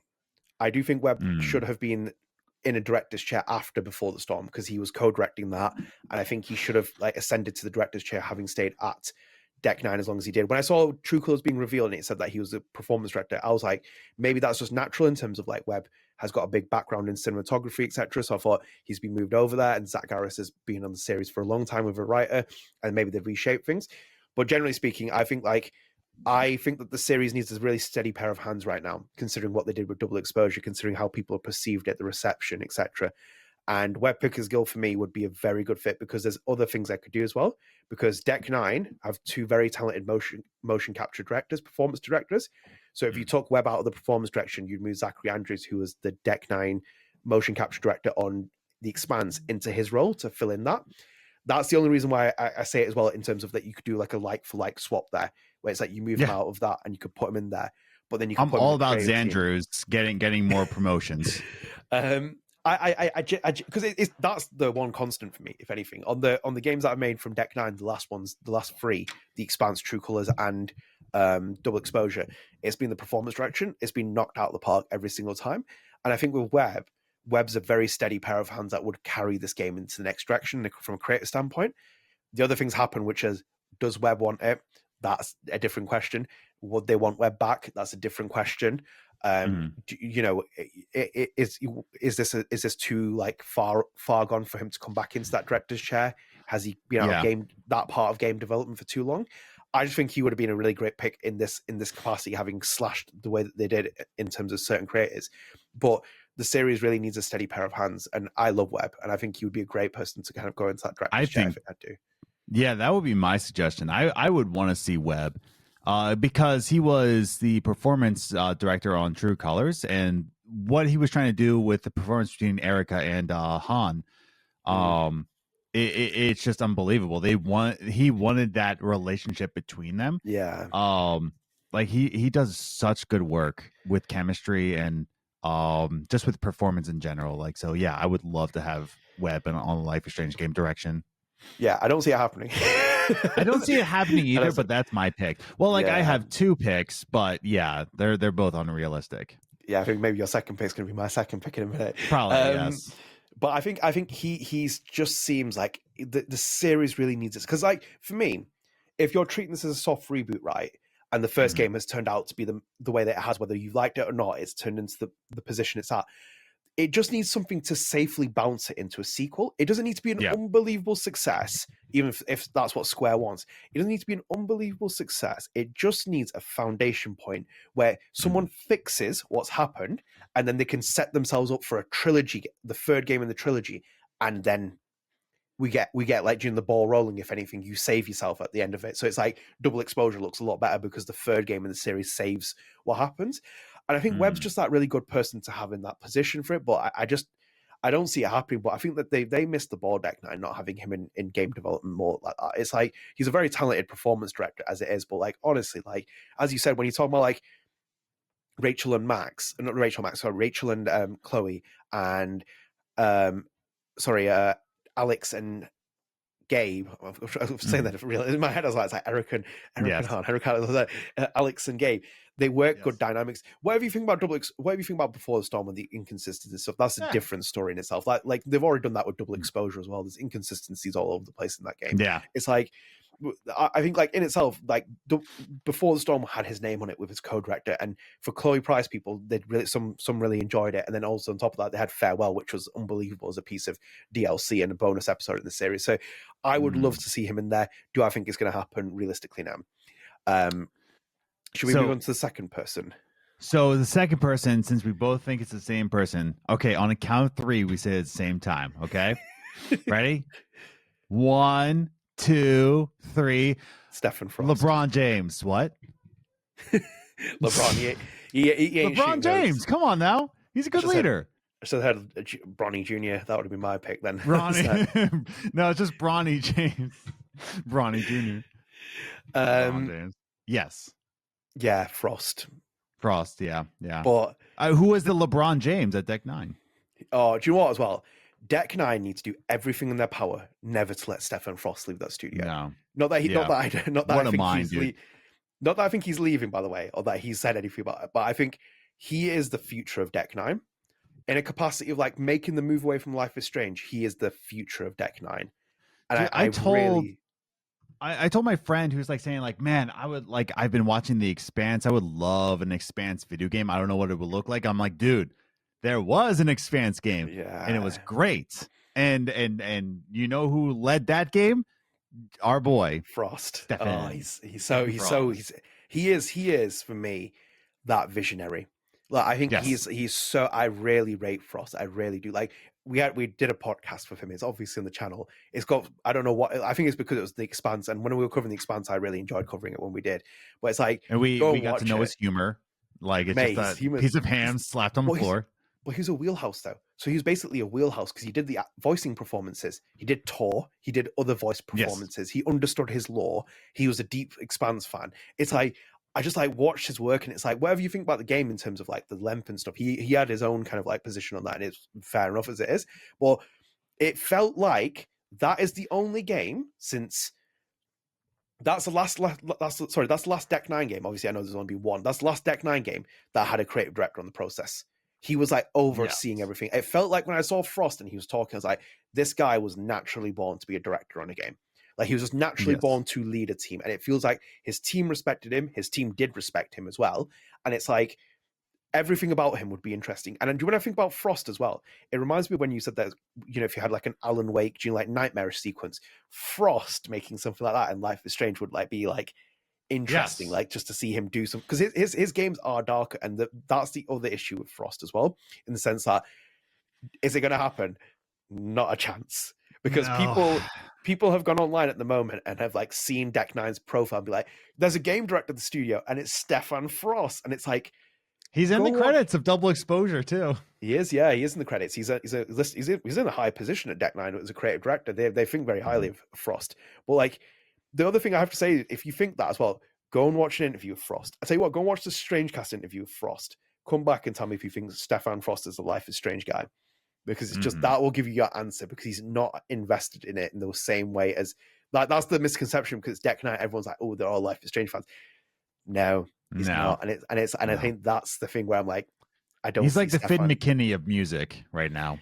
Yeah, he's not that strong, but no. I think if anything, one thing I would like is if Frost stepped in as an interim chair. So after these layoffs, he comes in as the interim creative director and just oversees the project whilst they look for a proper director. Whilst they like properly get the ship steady. I think he'd be good just to be someone who can like see everything's okay at the time being. I think that would be a really good thing for Frost as well, where you can just at least put things in the foundation, if anything, and then he can step down from the chair when someone else comes into it. But when people keep saying it's like Frost is going to be the next game director, honestly, if he was, I would jump up and down in this chair being like, I am fully into it. Fully invested in. Yes. Do I see it happening? About 99% chance is a no. I'm leaving that 1% in chance because it's like something happens which convinces Stefan Frost to do it. Whether they let him have a scene where Max drops a piece of bread onto the counter or slap a piece of ham on the floor. I just think he's great, though. I think he's great, man. I think about a lot now as well. Khan, what a great character that was in The Expanse. That was an original creation. It was like Frost's like who the voice actor was on an interview with us. I love StrangeCast, and she got married as well. I love Lily was so cool. She was like, because even with us, Erica was like, you need to interview Lily, and it's like they're like sisters as well. Like they literally feel like sisters. Lily Akama feels like Erica Mori's sister. They feel like the exact same. That was one of my favorite interviews that we've done. Like all of them, she's fantastic. All the Expanse stuff, I look back thinking, I wish we'd done more of this, because I was so interested in like that. I'm gonna watch the show at some point, but like, I was so interested in doing the entire process with all that team, because they think differently from what Life is Strange creators have done. And I think with Frost I always said it, like, and I said it on the show, the release schedule is a bit messy, and I think that kind of like steered some people away. But I said it on the show, once it's all collected and everybody can play it all throughout once, I think it's going to age so well. And I still believe in that this is a great game led by Stefan Frost. So if you're curious about like what will a Life is Strange game look like, play The Expanse, buy The Expanse. Well, by the time this episode comes out, it might not be on sale anymore, but I think it's on sale right now as well. It has been on sale before. It's a really good game, like just to play. Like they nailed it, man. They really understood their characters, man. They really understood the universe, man. They understood everything about that. I was like, it is not currently on sale, but the deluxe edition is only $30. $30. So, yeah, definitely get your hands on that. So, yeah, okay. So the base game is $25. So it's a steal. So I would say worth full price. Absolutely worth full price. Deluxe edition coming up with the DLC. DLC is fantastic. So yeah, it was an interesting DLC actually. It was very interesting. Yeah, to see that buy character's full price, perspective. $30. Hell yeah, do that. Yeah, I honestly rate it. I've actually- never watched the show, but I think they respected their canon. I think they really respect it. I think it shows in the product of that. Definitely want to read the books too. So that wasn't actually my second choice for game What was your second director. choice? Emma Vicelli. What, with no video game experience? Yes.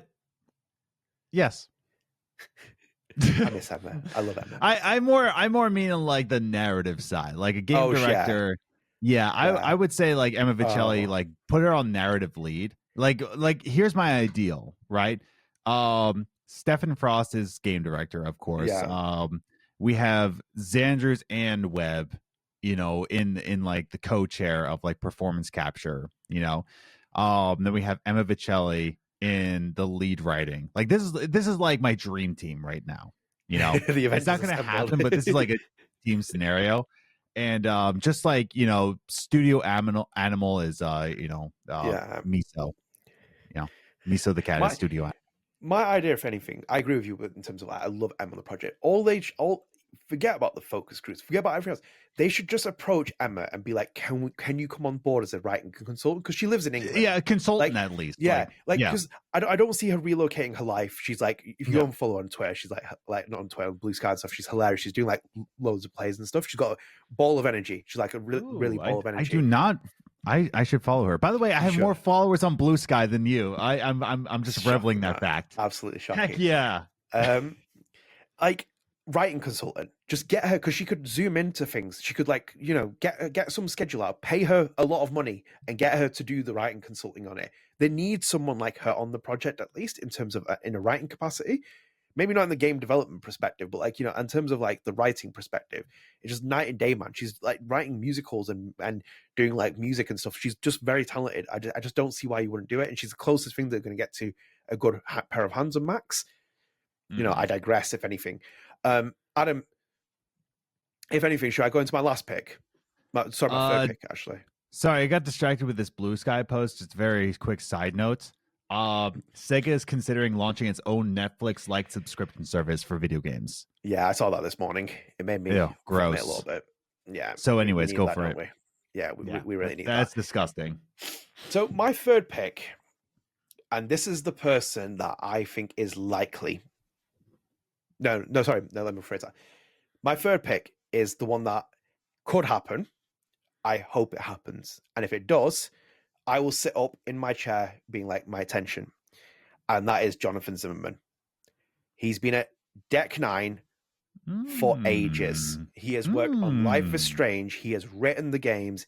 He was the narrative director on The Expanse. He worked with Frost. He is the only person, barring this other person, but that's a big thingy.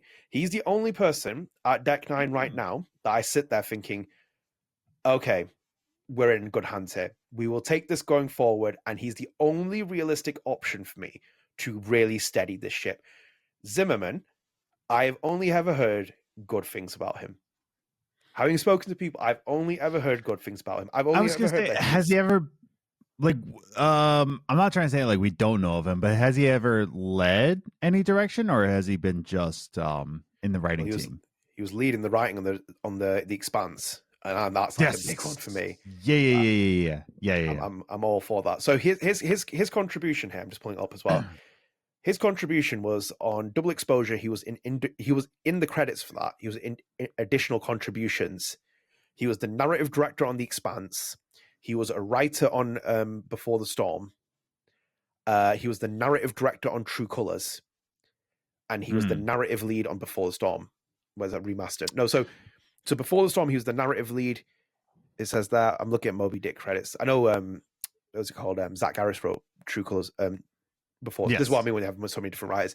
Zach Harris wrote Before Storm as well. So on here, on Moby Games is credits. They've got Life is Strange Before the Storm, complete season. He was a writer. They've got narrative director on True Colors, and they've got narrative director on The Expanse, and additional contributions in different capacities in different things. He is, for me, the pick. He has to go into that game director's chair. Do you think it's what do you think is more realistic? Okay, I'm going to set you up two scenarios. Okay, what is more realistic? Scenario one: Zimmerman is game director, and Webb is performance director. Scenario one. Scenario two: Stephen Frost is game director, and Zimmerman is lead writer. First. The first one is more, like, do you think Zimmerman is going to be put in a game direction chair? Or do you think, or reverse that? Do you think Webb game director, Zimmer is head writer? No, I don't see Webb coming back at all. Webb will stay in performance direction. Okay, like that's like Zimmerman is probably like the most likely game director. He has the if Frost is in the credits, I'm going to jump out my skin, being like, "That's unbelievable! They've got Frost doing." Okay, what's okay? I'm going to give you a third scenario. Zimmerman is lead, like he's director. Webb is performance director. Xandros becomes my best friend. What is that more likely? I don't think that's going to happen. I don't think the end part. Do you think Xandros will ever consider me a friend? Ever? No. Yeah, that's fair. Yeah, you didn't get a good impression of you off that podcast. No, I'm joking. The more it's more likely that Stephen Frost will be a game director in Life is Strange than Xandros calling me a friend. Yeah, Frost on the game direction. On a serious note, I think it's an interesting thing because like I don't know much about Zimmerman as like a. That's what I mean. I'm not familiar with Zimmerman, so I mean I know of him now that they give me the credits. I've heard of him. I've only ever heard good things of him. I've seen him in the credits. Yeah, like he's done interviews. He's and obviously he moved over to the Expanse with the Frost team and they worked with that. I've only ever heard good things about him. I only heard that he like is really passionate about his work, which is like for me, I'm like that's all I really want as well. When someone's like really like passionate about their work and stuff. He for me at Deck 9 has to be the natural successor to Stouter at this point. I think you have to do it because he will helm the series. It needs someone to control the project. He's been a narrative director. He's written 2 very good games so far as well. It's like he is someone I just naturally trust, thinking like, okay, we need to pick this up and we can kind of do it. And I think people will look at him in Deck 9 thinking like, actually, yeah, he should be someone that can kind of help, like, steady the ship. God only knows what else is he doing at the minute, considering after the Expanse and stuff. But I think naturally, and this is why I said for ages, I said to him, I was like, just get the Expanse team to do this game, because it's like they made a better game outside of if you compare True Colors to Double Exposure, it's just a better constructed game in terms of even the development side of things. It's just so much betterly done, if anything. But Zimmerman is the only pick for me at this point. Like properly, if I was going to go to it and be like, I need to pick someone out from Deck 9, for me, he has to go into that director's chair. He's got experience with Life is Strange. He's got a great deal of experience with The Expanse. I think he could just naturally, go into that role. And I say that as well because I'll reveal my 4th pick as well. And this was a kind of a wild card, and I've kind of been looking at this person as well and kind of observing them as well, like in terms of what I can find online. And the 4th pick is Iris Douterman. So Iris is the lead writer on The Expanse. So she was the lead writer on that game. And I think she's fantastic. Like, she would be my wild card for it, because obviously she'd go from lead writer to game director on Life is Strange. Whether she likes Life is Strange or not, that's a different question. We still need to deal with those questions, where it's like, do they like Life is Strange? Do they want people from The Expanse in this team? X, Y, Z, ABC. But I watched an interview with her at PAX West, which I'd recommend. And I went back and watched it, and she was on the panel. And oh my God, I was like, with the passion you have for The Expanse and the understanding you have for the characters here, I am all for you taking the role on this game, like working on this game, doing something in this game. You are just the person I want in it. Because in itself as well, if she's not in the game director's chair, you move Zimmerman into the game director's chair and you move her into the narrative director's chair on the Life is Strange game. So then you have you have Jonathan Zimmerman in the game director's chair. You have Iris Doutman in the narrative director's chair. I would be like, if I saw them in the interview, I'd be like, we are going for the next Life is Strange game. I am interested right now. I'm like, here we go. I watched an interview with Pax West, and she just understood it. And it's the appreciation, Adam, as well, because again, it's about the Expanse. She was saying, like, when they were pitching the game as well, like, they had to go and pitch it to, like, James Corey, the guy who created the Expanse. They had to, like, pitch it to her, and she's like, that's a terrifying experience. And then she's like, the next terrifying experience is to pitch it to Kara G. And it's like, and I'm like, yeah. And it's like, remember when we spoke to Frost, and Frost was like, if we didn't get Kara G, we're not doing drummer. It's like, it's that simple. Yeah. We weren't going to touch that.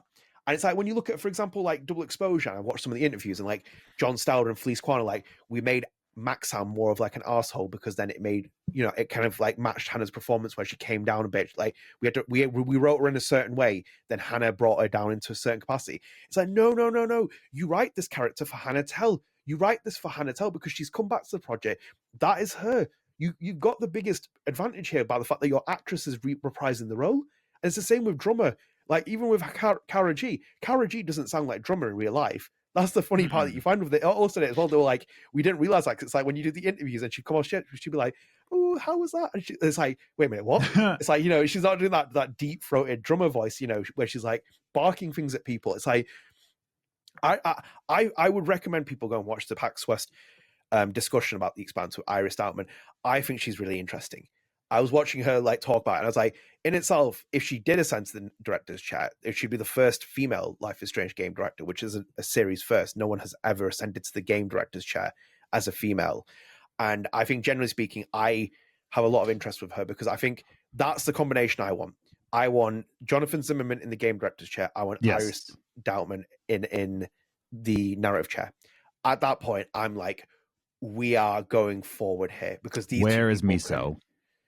Miso is at the studio shooting his next shots under Webb's direction, while Zach's doing it, watching in awe at Miso's incredible acting performance. That's the combination for me, if anything. Because I was listening to that as well. Oh, go on. Oh, I go for it. I was going to say, like, what's Abby's? Is it, well, we'll come into that in a second. So, because I was watching when Iris was talking about it as well, she said, like, when Frost onboarded people onto the project, he like showed them, like, during the impactful scenes that happen in the Expanse, and he's like, how would you react to this? And I'm like, these guys know what they're doing. It's like, why do you think I said, like, 8 episodes ago on a podcast, I was like, just get rid of the Double Exposure team and bring in the Expanse team? Because it's like, they understand, they appreciate the canon of the Expanse, man. They really understood it. I just remember when Frost was so chilled about it, and we were like, what would have happened if you didn't get drummer? And he's like, we had planned for that. And he's like, if Kara G didn't come back, we ain't doing drummer. And it's like, it's quite like chilling, because it's like, actually, it's just like, he's straight to the point. He's like, we're not going to mess around with this. But then I think about Max Caulfield, for example. I wouldn't be surprised if they recasted her if Hannah Telle hadn't come back. That's what I honestly believe. They absolutely would have. Yeah, but for me, the main ones are, I want, my perfect dream combination is Jonathan Zimmerman in the game director's chair and Iris Doutman in the narrative director's chair.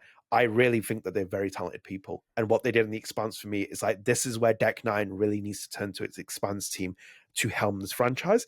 And I think they're the more realistic ones, because Frost does other things at the studio in between things. It's like, people just think he's making game director. He's got other things as well. Like, he's in the credits. Look at the credits where he's positioned, Double Exposure. It gives you an idea what Frost is doing at the studio. He's thought of very highly there.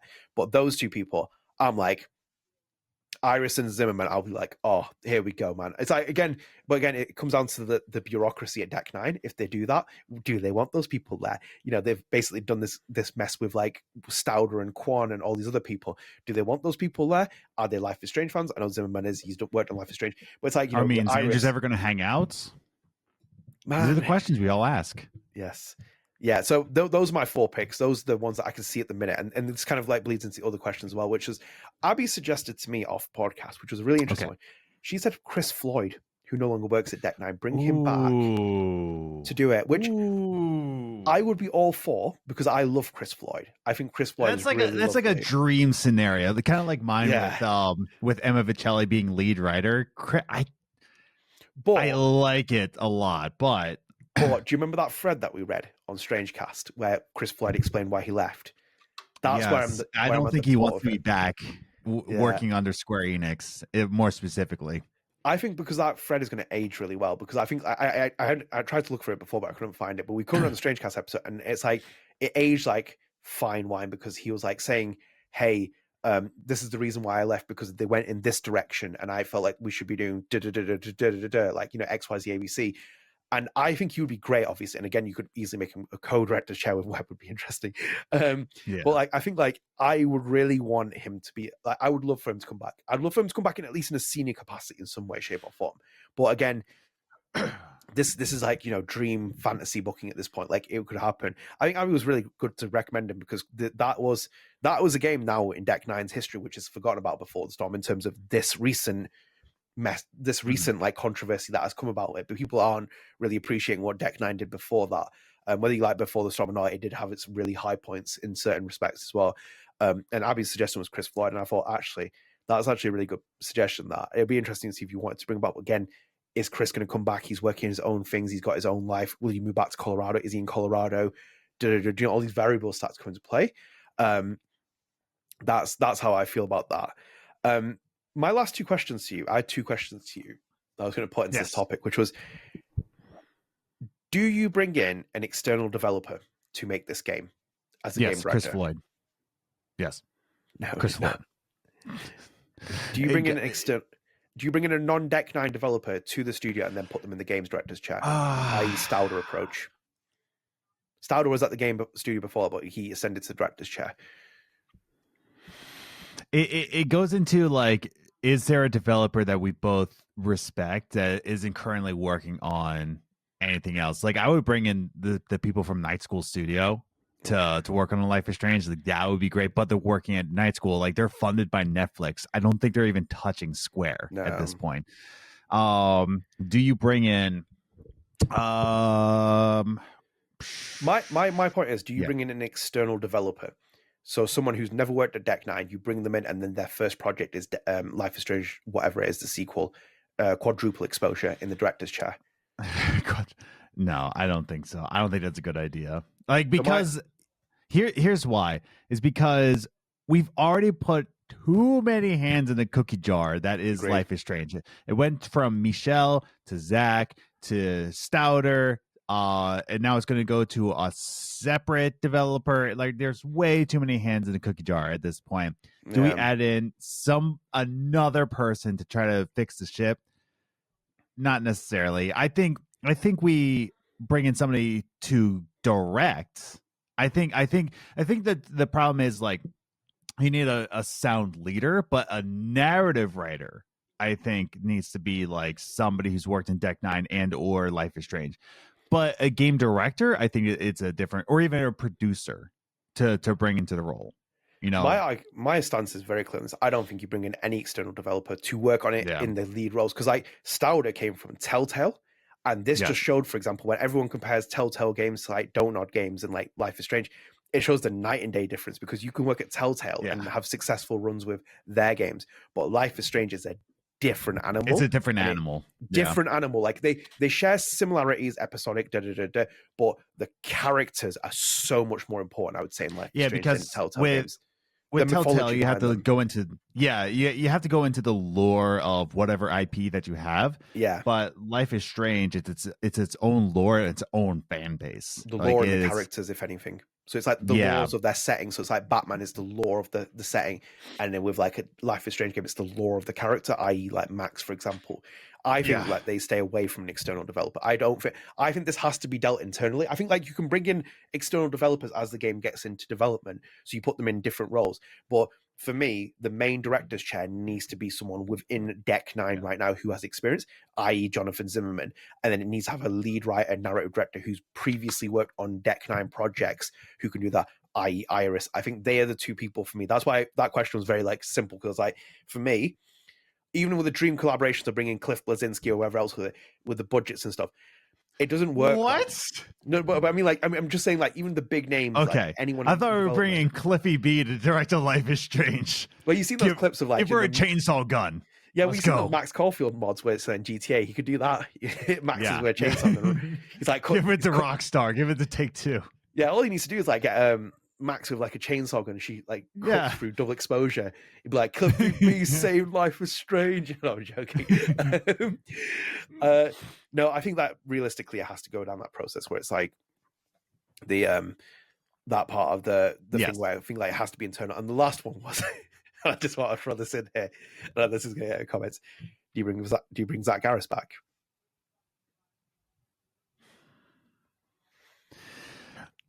You know where my heart is. You know where it is. I don't think you should, because based on the article. I think realistically, and from what we know internally at Deck Nine, how respected he is, how loved he is, and how much of a good director that he is, I think you do bring him in as a good director. Someone, if you love True Colors but hated Double Exposure, bring Zach Garris back. However, that article has tarnished his name, unfortunately. So if they bring back Zach Garris, they're always going to point back to that article, and nobody's going to buy the next game. And I think that's the worst part about that article, is that it costs jobs. Like, it absolutely costs jobs. Yeah, it costs jobs. People who are involved in like those, like, you know, Mallory Littleton has a lot to be accountable for writing on that game, because this has led to like the state that the game is in terms of like the writing team let this project down deeply, as the critical reception has shown. I think Garris is you can't. I think they burnt the bridges, Garris, with what happened with all the situation. I think that they went for these people and didn't give him, because like again he came back on the projects and he like came and saved them, and they were really trying to get him back into it, but the article has come out and it's done too much damage now at this point. Please read the article if you haven't, because a lot of times I kept reading. I was like, what is the problem? Like Zach to me just seems like just an average white guy.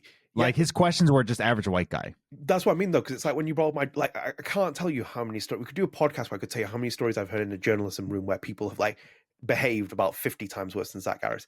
I had to put that article in front of people, being like, "Have I missed the point here?" In like certain respects, and like, no, the piece is that piece. Yeah, you put it in front of me, and I was just like, "Dude, I face in churches. I worked as a youth pastor for 10 years, and it's just like I faced the stories, monsters. Yeah, heard the stories, they're monsters. Yeah, but Zach Garris, just to me in this article, is like he's just a white guy. Like he's just an average white guy. Also, it's reflective of the people that are talking as well, because what you can slam that person, but what's the perception about you as a person?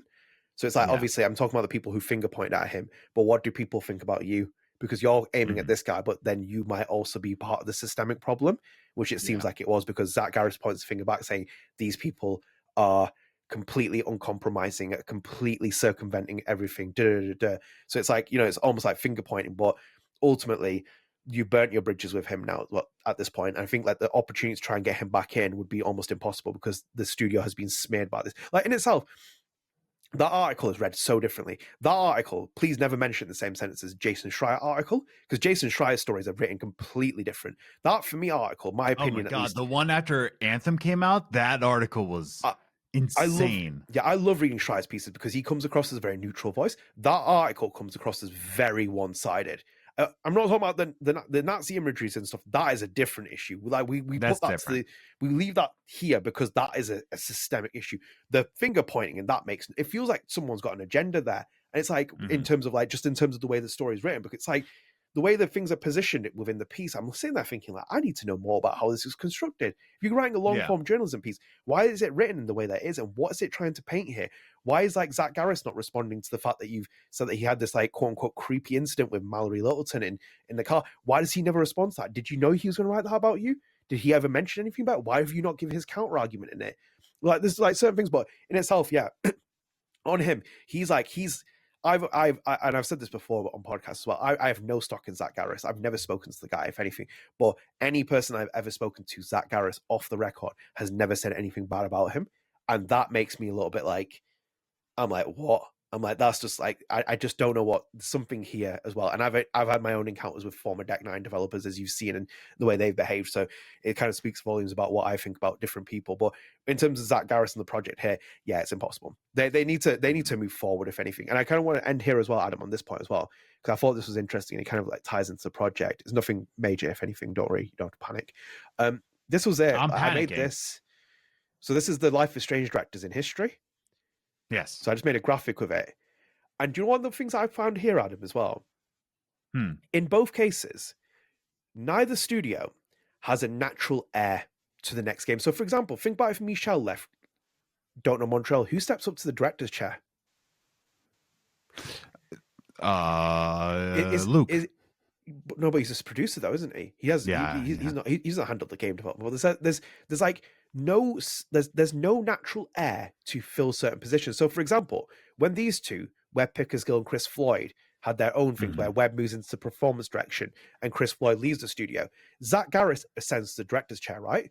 But no one was there to ever take over from Zach Garris as like the next person, i.e. like Jonathan Zimmerman, where I was like, we groom him to be the next director of a game, for example. Yes. Instead, Jonathan Stauder comes in for different capacity. I'm not throwing shade on Stauder at this point, but I'm saying like there's no natural succession here. So, for example, if in those other games, for example, Life is Strange 1, Captain Spirit, and 2, if Raoul Barbet left at Captain Spirit and Life is Strange 2, Michel's still there and Jean-Luc's there.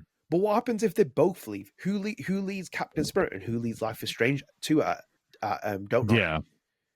There would naturally be someone, but it feels like there's no heir apparent. And it feels like with Deck 9, planning ahead with Life is Strange, knowing it's got the IP and knowing it's going to make more games, etc. It's like, would you not have someone... You can say that about like really anything, like who's going to lead Metal Gear, and how is that done? But like again, going to Gears, Cliff left, and 4 and 5 were, but they still had Rod Ferguson though. At least with Gears 4, I love Gears 4. With Gears 4, Rod Ferguson, but Gears 5 they didn't have him. But then we lost Rod Ferguson as well, so it's like Gears of War has not surfaced since we had the reveal of that new one. But it's funny you say that it hasn't surfaced until E-Day emergence. It's going to emerge. Yeah. But like it's now there's no Rod on the next game. It's, but there's a natural succession. It's Mad World, so yes. There's a natural succession though, so it's like even if Cliff leaves and eventually they had like the state with Judgment, etc., eventually they were able to manage the ship and get a J.J. Abrams-esque reboot of Star Wars style with Rod Ferguson. Rod Ferguson's not left. You lose key people, man. You need people in those positions. It's like when Infinity War, Jason West and Vince Zampella left after Call of Duty Modern Warfare 2.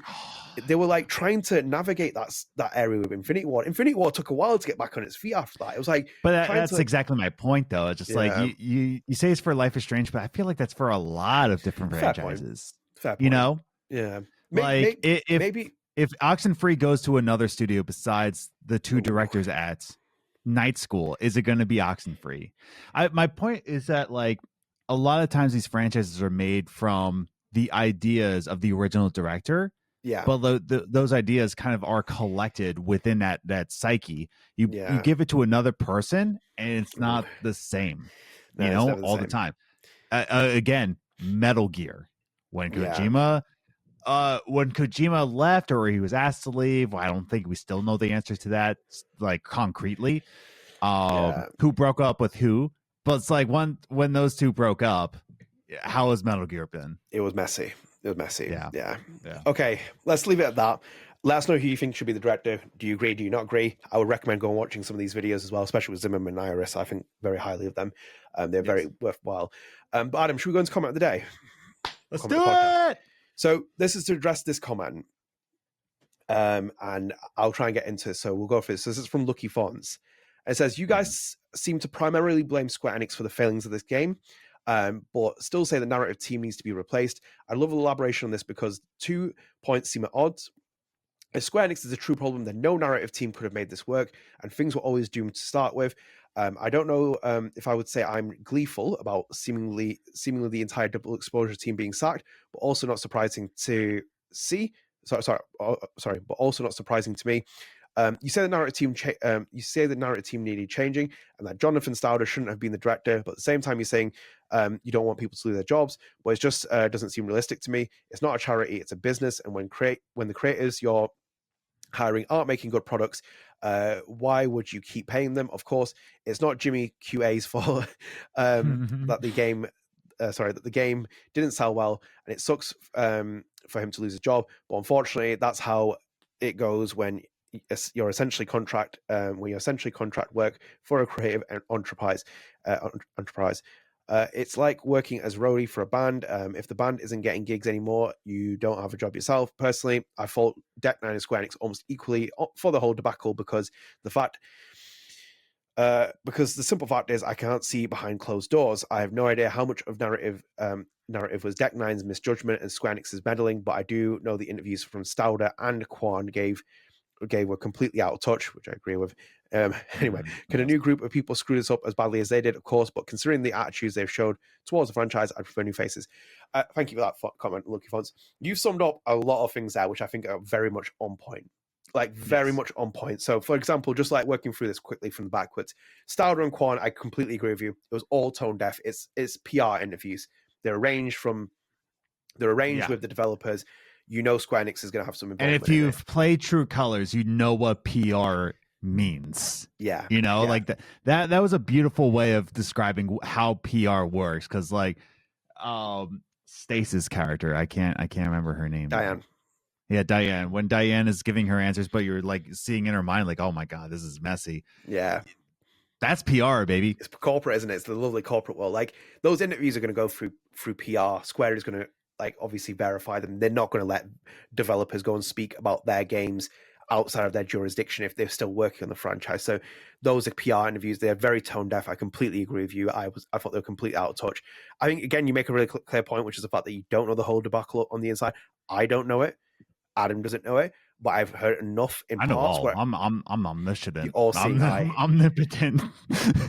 I see the points what you're saying with that, which I think is a good point to actually reflect on, because if you don't see it, then you hold a very simple view where it's like they're both to blame and they're both to blame for everything. It's a fair point to make, and it's the truth as well, because it's still things I need to learn about that. In terms of people losing their jobs, I'm just saying it from a passive standpoint, where it's like I don't want people to lose their jobs because it's a tough, horrible industry, especially near Christmas time. It takes people forever to get back in this industry at times, etc., etc. Also, as well, I understand it's a business, it's corporate, they will cut people. It's a ruthless world out there. Completely understand that. I think it's just more of me saying that you should move them out of the key positions. I think what I was trying to allude to with Stauder and Quan, you can move them into other positions if need to be, or onto a different game or something. It's just that team needed clearing out. Let me explain why. Let me try and explain this blame game, right? So imagine, this is what I think the surface value of it is, and hopefully Adam will whether agree with me or not. So you're seeing this as Square Enix and Deck9, right? And we have a bowl, right? And we put Deck9 and Square Enix into it. And basically people are putting both weights on both parties, saying that you are at fault and you're at fault. I have them both in the same bowl. I have a line down the middle of it. So basically, that line separates them. So they're both equally accountable, but they're equally accountable on different points. So for example, this bowl, which has now Square Enix in it, controls this, controls that, can initiate bureaucracy, red tape. Just pointing as a hypothetical. I'm saying that they control the IP. They will always be more accountable for certain things. They'll be always accountable for certain things. In this bowl, there's Deck9, which is accountable for other things, i.e. the horrible dialogue writing, i.e. the story choice, the story narrative flow, etc. All these other factors that they control, because essentially Square Enix is not writing their story. They're still going to have to write it. Square Enix might suggest certain things. Deck9 will either comply or not. Now, my other thing with Deck9 here is to blame them for not pushing back, because I've said it repeatedly. I'm like, if they had pushed back, I think they would have won, because even beyond the bureaucracy and red tape, they needed to understand what the fandom wanted in terms of certain story elements with it, because again, it has been appeased in the comics, as you've seen as well. Some people like it, some people don't. Yet the reaction is not as hostile as it has been to this game, for example. So had someone at Deck9 really fought for Chloe, in my opinion, at this point, and said, we need her in the story because we really need to make an impactful story, but we can try and appease your scenario here, which is where you tell it from the other side. Maybe we should start smashing timelines together. Maybe we should do what the comics do. Maybe we set up with Max and Chloe, and Chloe happens in this situation. Yeah. All these factors, that's what I'm saying. So yes, in certain cases, it could be a doom situation, because the narrative team might be like, we can't do anything here, because, and I paint the same picture. If Michelle came back on this game, or Michelle was working on Life is Strange 3, hypothetically speaking, after Life is Strange 2, and Michelle's like, okay, I want to make a game, and Daniel and Sean are back, right? Daniel's back. We're going to follow it on from the last game. I really like writing Life is Strange 2. And we're going to carry on the ending where Daniel comes into his own, right? And like, okay, cool. And it's like Sean Diaz is dead in this canon, which is going to establish as that. He's like, okay. And he's like, I want Chris Erickson back. And they're like, no. Yeah. what do you do next? What do you do next? So basically, that's the issue. Because it's like we can all paint really good sequels, we could all paint things, but it's that bureaucracy and red tape. Because Michelle would be like, well, Chris is essential to the story. They're like, we don't think Chris is going to sell that well as a story editor. But it's like, no, Chris is essential to his story. He plays a big part of it. We will reintroduce him into the story. So if people haven't played Life is Strange 2, we will reintegrate into the narrative. Okay, we can see that working. I think that could work. Yeah. I think you basically have to put a foot down on certain situations. It's been said in the IGN article, I think it might be said in the IGN article about Zach Garris pushing back on certain things, or I think it might be leaks or something, whichever one it was. It's like push back on certain things. It needs that figure. So for me at the moment, I didn't look at anyone in the Deck 9 team thinking, like, you push back on this kind of idea and you kind of like roll with it. Because again, then the tweets start appearing, i.e. Mallory Littleton, this is a game about moving forward and we miss Chloe, but we want to tell this story. It's like, I'm like, I feel like you should have fought for the fans here, because like there's a large proportion of your rowdy fan base which has carried this game for like 10 years and really wanted to tell that story. And that story had to be told on screen. It had to be, because that would be my argument. I'm like, well, this isn't going to work though, because compatibly, we need to tell, if you're going to go hell-bent on this direction and break these characters up, we need to tell it from this perspective, because these two characters' story need to be told on screen. But again, Michelle, Luke, Raul, etc. would all get stuck in the same position, because if Square Enix, which has got its grip on the franchise as it has in the last couple of games at least, turned around to them and said, well, we don't like that story, we want you to make a Max game, what are they going to do? They would have to push back. So basically, that's why I'm like saying it's a bowl. Imagine it's a bowl, and I'm everyone's got the same bowl, and basically people have put both balls into the bowl, and they're putting both of the blames. People like screaming at Deck 9, screaming at Square Enix. I've got the bowl as well, same as you, but I've got a line down the middle, and my bowl is like equally distributing weight differently. So Square Enix's blame might be here, and it's equated to a different one, but Deck 9's is here, and that's an equally distributed weight as well, but it's different. I can't compare them because one's the publisher, one's the developer. It might seem like a cheap answer here, but that's simply it, because that publisher can just come across even more powerful than the developer can ever do. Here's where I stand, is that game development is all about a magic trick we call collaboration. Yeah. It's just, all it is just collaboration, and it's just all a magic trick in everybody's eyes. And all games are, like, at the end of the day, once you get the final product, it is a result of collaboration. And you don't see it because you all just think like, oh, wow, this is a great game.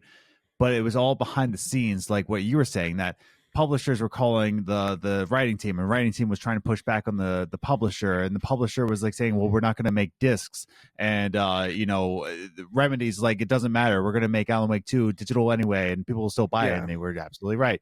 But my point is that, like, you don't really see those behind doors, because it is behind closed doors, and you get a really cool product. This is one of the only times that you will see it evidence of when the magic trick doesn't work. The sleight of hand isn't sleight of hand, and that close up magic is now the cards blew up in your face. You know, you're starting to see what happens when good collaboration like fails. Yeah, and like what your elaboration was, or your analogy was with the bowls, is exactly right. Like there are always two things that are holding equal weight, and two things also hold equal blame. And I believe that the publisher and the writing team were both just not the right collaborators. Yeah. Like, Square Enix was not good at collaborating with the writing team, and the writing team had too many hills they were willing to die on. When we say, like, clean house on everything, I mean that, like, clean house on everything, because these guys cannot work together. It looks like it's pretty evident. That's what it comes down to. It was truly hitting two magnets in the opposite directions. Yeah. And it was like, and you're never going to get them joining together. It's literally that. And before we move on as well, your comment as well, there's another reply. You said that, I'm not going to say this other person because I have no ill feelings about it as well. You're saying that, for example, why do I not think that there's another Life is Strange game development in simultaneous with this, or that Deck 9 is not working on two games? So the simple fact is, Deck 9 can work on two games. So it can previously work on two games, i.e. it did with The Expanse and Life is Strange, and also even Life is Strange Remastered and the other things as well. With that process, though, the studio has now been through three cuts. Three cuts in the last 2 years minimum, at least, off the top of my head. Yes. It would be, in my opinion, suicide for a studio to work on the same IP in both capacities. So, for example, with Life is Strange and the remastered collection and stuff, Square Enix's external studios help deeply with the development of those games. They have their own development team, and then Square Enix external studios will support their development team. They give them more developers, more resources, etc. It would be stupid for any imagine Lost Records, which has been greenlit as a franchise. Oscar Gobert has greenlit that from Don't Nod. He's already said that. Luke's already mentioned in a blog post. Yeah. Which studio is working on that? Don't Nod Montreal. Are the French divisions working it? No, because they've structured it in a certain way. So, for example, like the French division has made Jusson and Banishers, and then Montreal's making Lost Records. If every team in that studio, or 3 or 4 of those teams, were making Lost Records, and the game bombs, hypothetically speaking, then you basically got a franchise which isn't going to make any money. So, for example, if Deck 9 was making 2 Life is Strange games in the same time, which Square wouldn't do that within this current climate, what if Square comes up to them and says, we're cancelling the contracts, guys. We're going to scrap the projects. We'll take the hit on the financial situation, but unfortunately, we're going to walk away from this. We don't think it's feasible anymore. Deck 9 now has 100 developers who have got nothing in the pipeline, nothing to work on, nothing to develop. And for Deck 9 is no different from Don't Nod. It's trying to carve out its own identity. It's trying to make games away from Life is Strange. In itself, Deck 9 has the failsafe, which is that it can keep making Life is Strange games, and it doesn't have to deal with the huge returns, for example, because that's the publisher's problem. It can just keep making games as a contractor. Don't Nod has more responsibility at the minute, i.e., as you've seen for last year, if you've been following this podcast, in terms of unions hitting it, games flopping, investors to answer to, assets being written down. There's so many different multifaceted layers now that are hitting Don't Nod as an independent AA studio, even if not even an independent developer. They claim themselves as just being an independent, not even AA. That's why there's the logic of what I'm saying is that, for example, they are not going to allocate all their resources just on Life is Strange.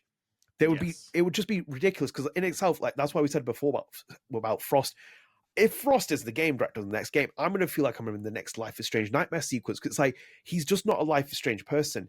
And they bought Stefan Frost in because he brings you something like The Expanse. Whether that's sold commercially well or not, he shows that actually we can make games away from Square Enix, and we can make our own independent games, and we can liaise with publishers, because then we can make different games. That's what I'm saying with it, because it would make no sense to make motion capture at the same time, because that studio, for example, isn't even that big.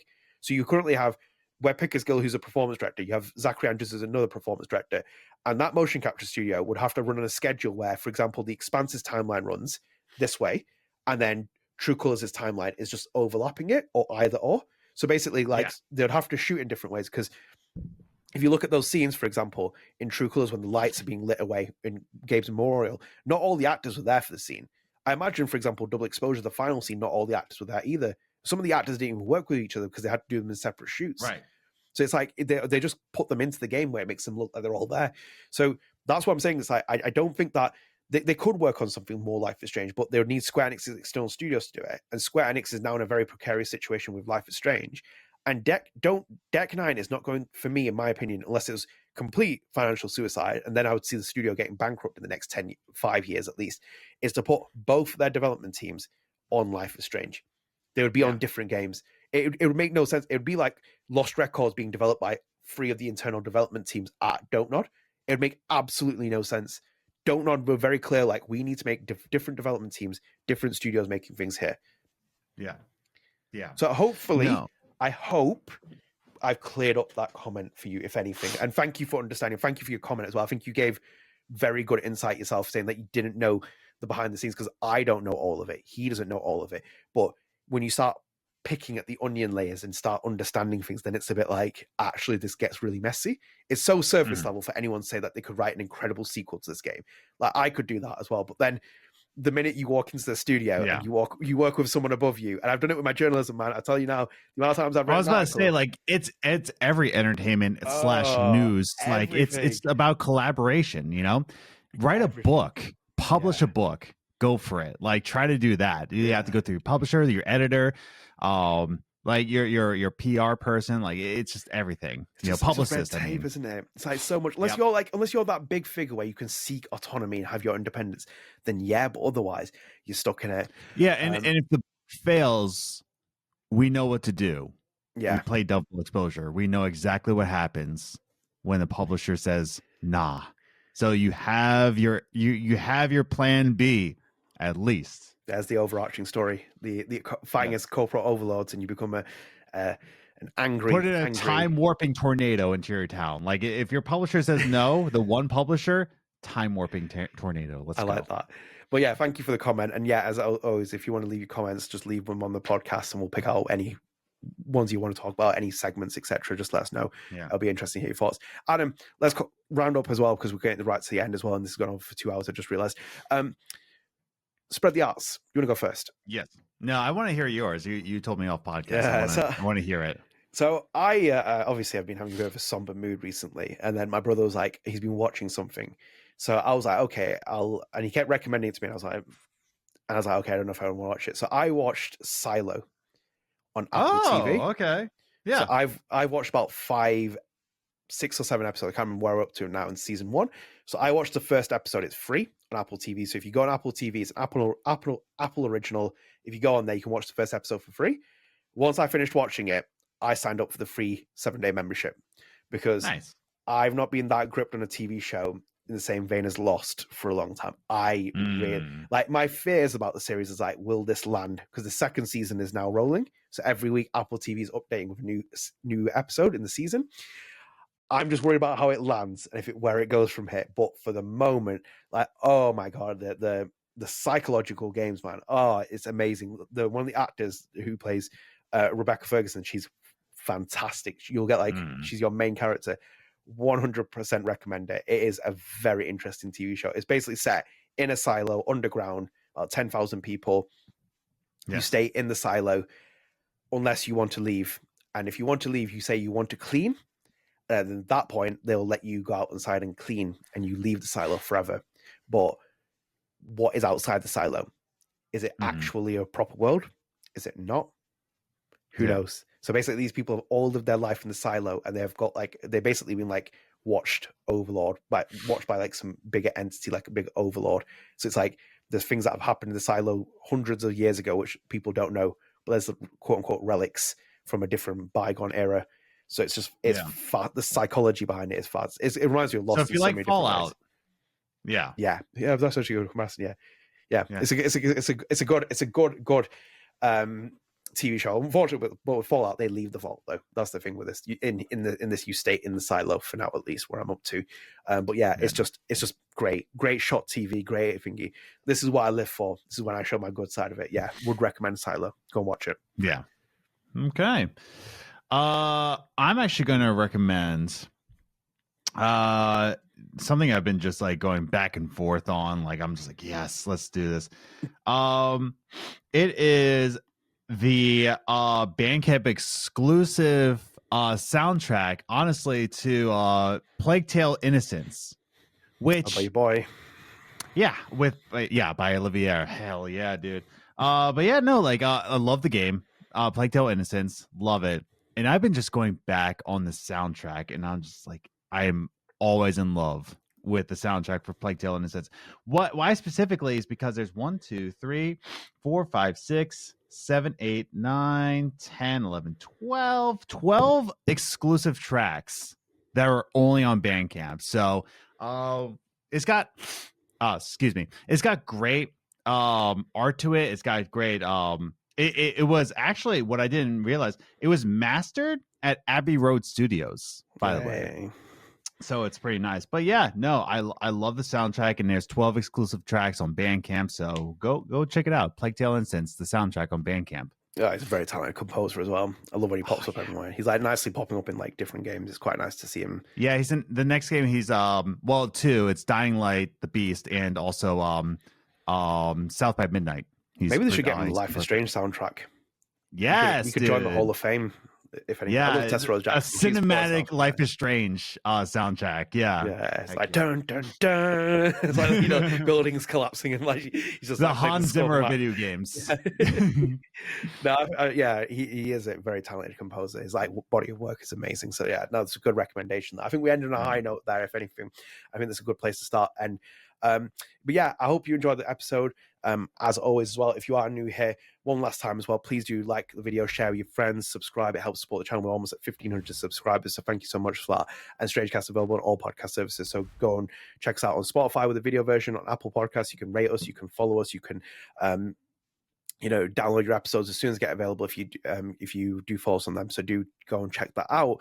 And also as well, as I said, my interview Olivia Abiasi is out also as well. The show with Abby is out as well for this month. So go and do check those out. It's worth spending your time around these parts whilst you check things out on this place. But yeah, we're done now. This is StrangeCast done for the end of the year. Thank you for joining us. The success has been unbelievable this year on Spotify and even on other videos as well, in terms of some of the YouTube ones we put out. So thank you again for that and the enjoyment that you have from these. But yeah, I'm not having any intention of returning to social media at this point. I've already put this out as well before. I expect people to respect my privacy as well, because I've already said that in a tweet. I have no intention of returning right now, and I'm not in a very good mindset at this point. I'll be very frank with that, because I still have a lot of things to process, because we are now ending the year without one of our co-hosts, the silent one who always used to appear in here, and it's been very difficult just to record this episode. So before, if anything else, I'm actually going to leave you with a clip here from our deleted episode. We recorded for an hour, and things happened in between that which were horrible. I think Adam had to see it more than anything else, and this was Adam repeatedly telling me that we shouldn't record this episode, and I decided to keep going ahead with it in my stubbornness, and then eventually gave up with it. But there's one sentimental scene in there as well, which I wanted to show you, if anything, and I'm going to leave it with this as we sign out, and then hopefully into 2025 we'll hopefully enjoy better things going forward. But yeah, take care guys, see you later, bye.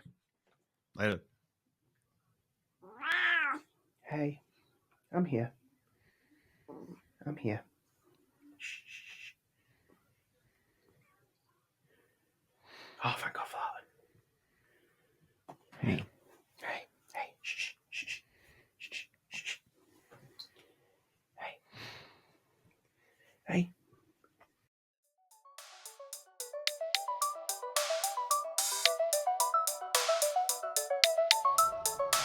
Ready for the mosh pit, shaka bra.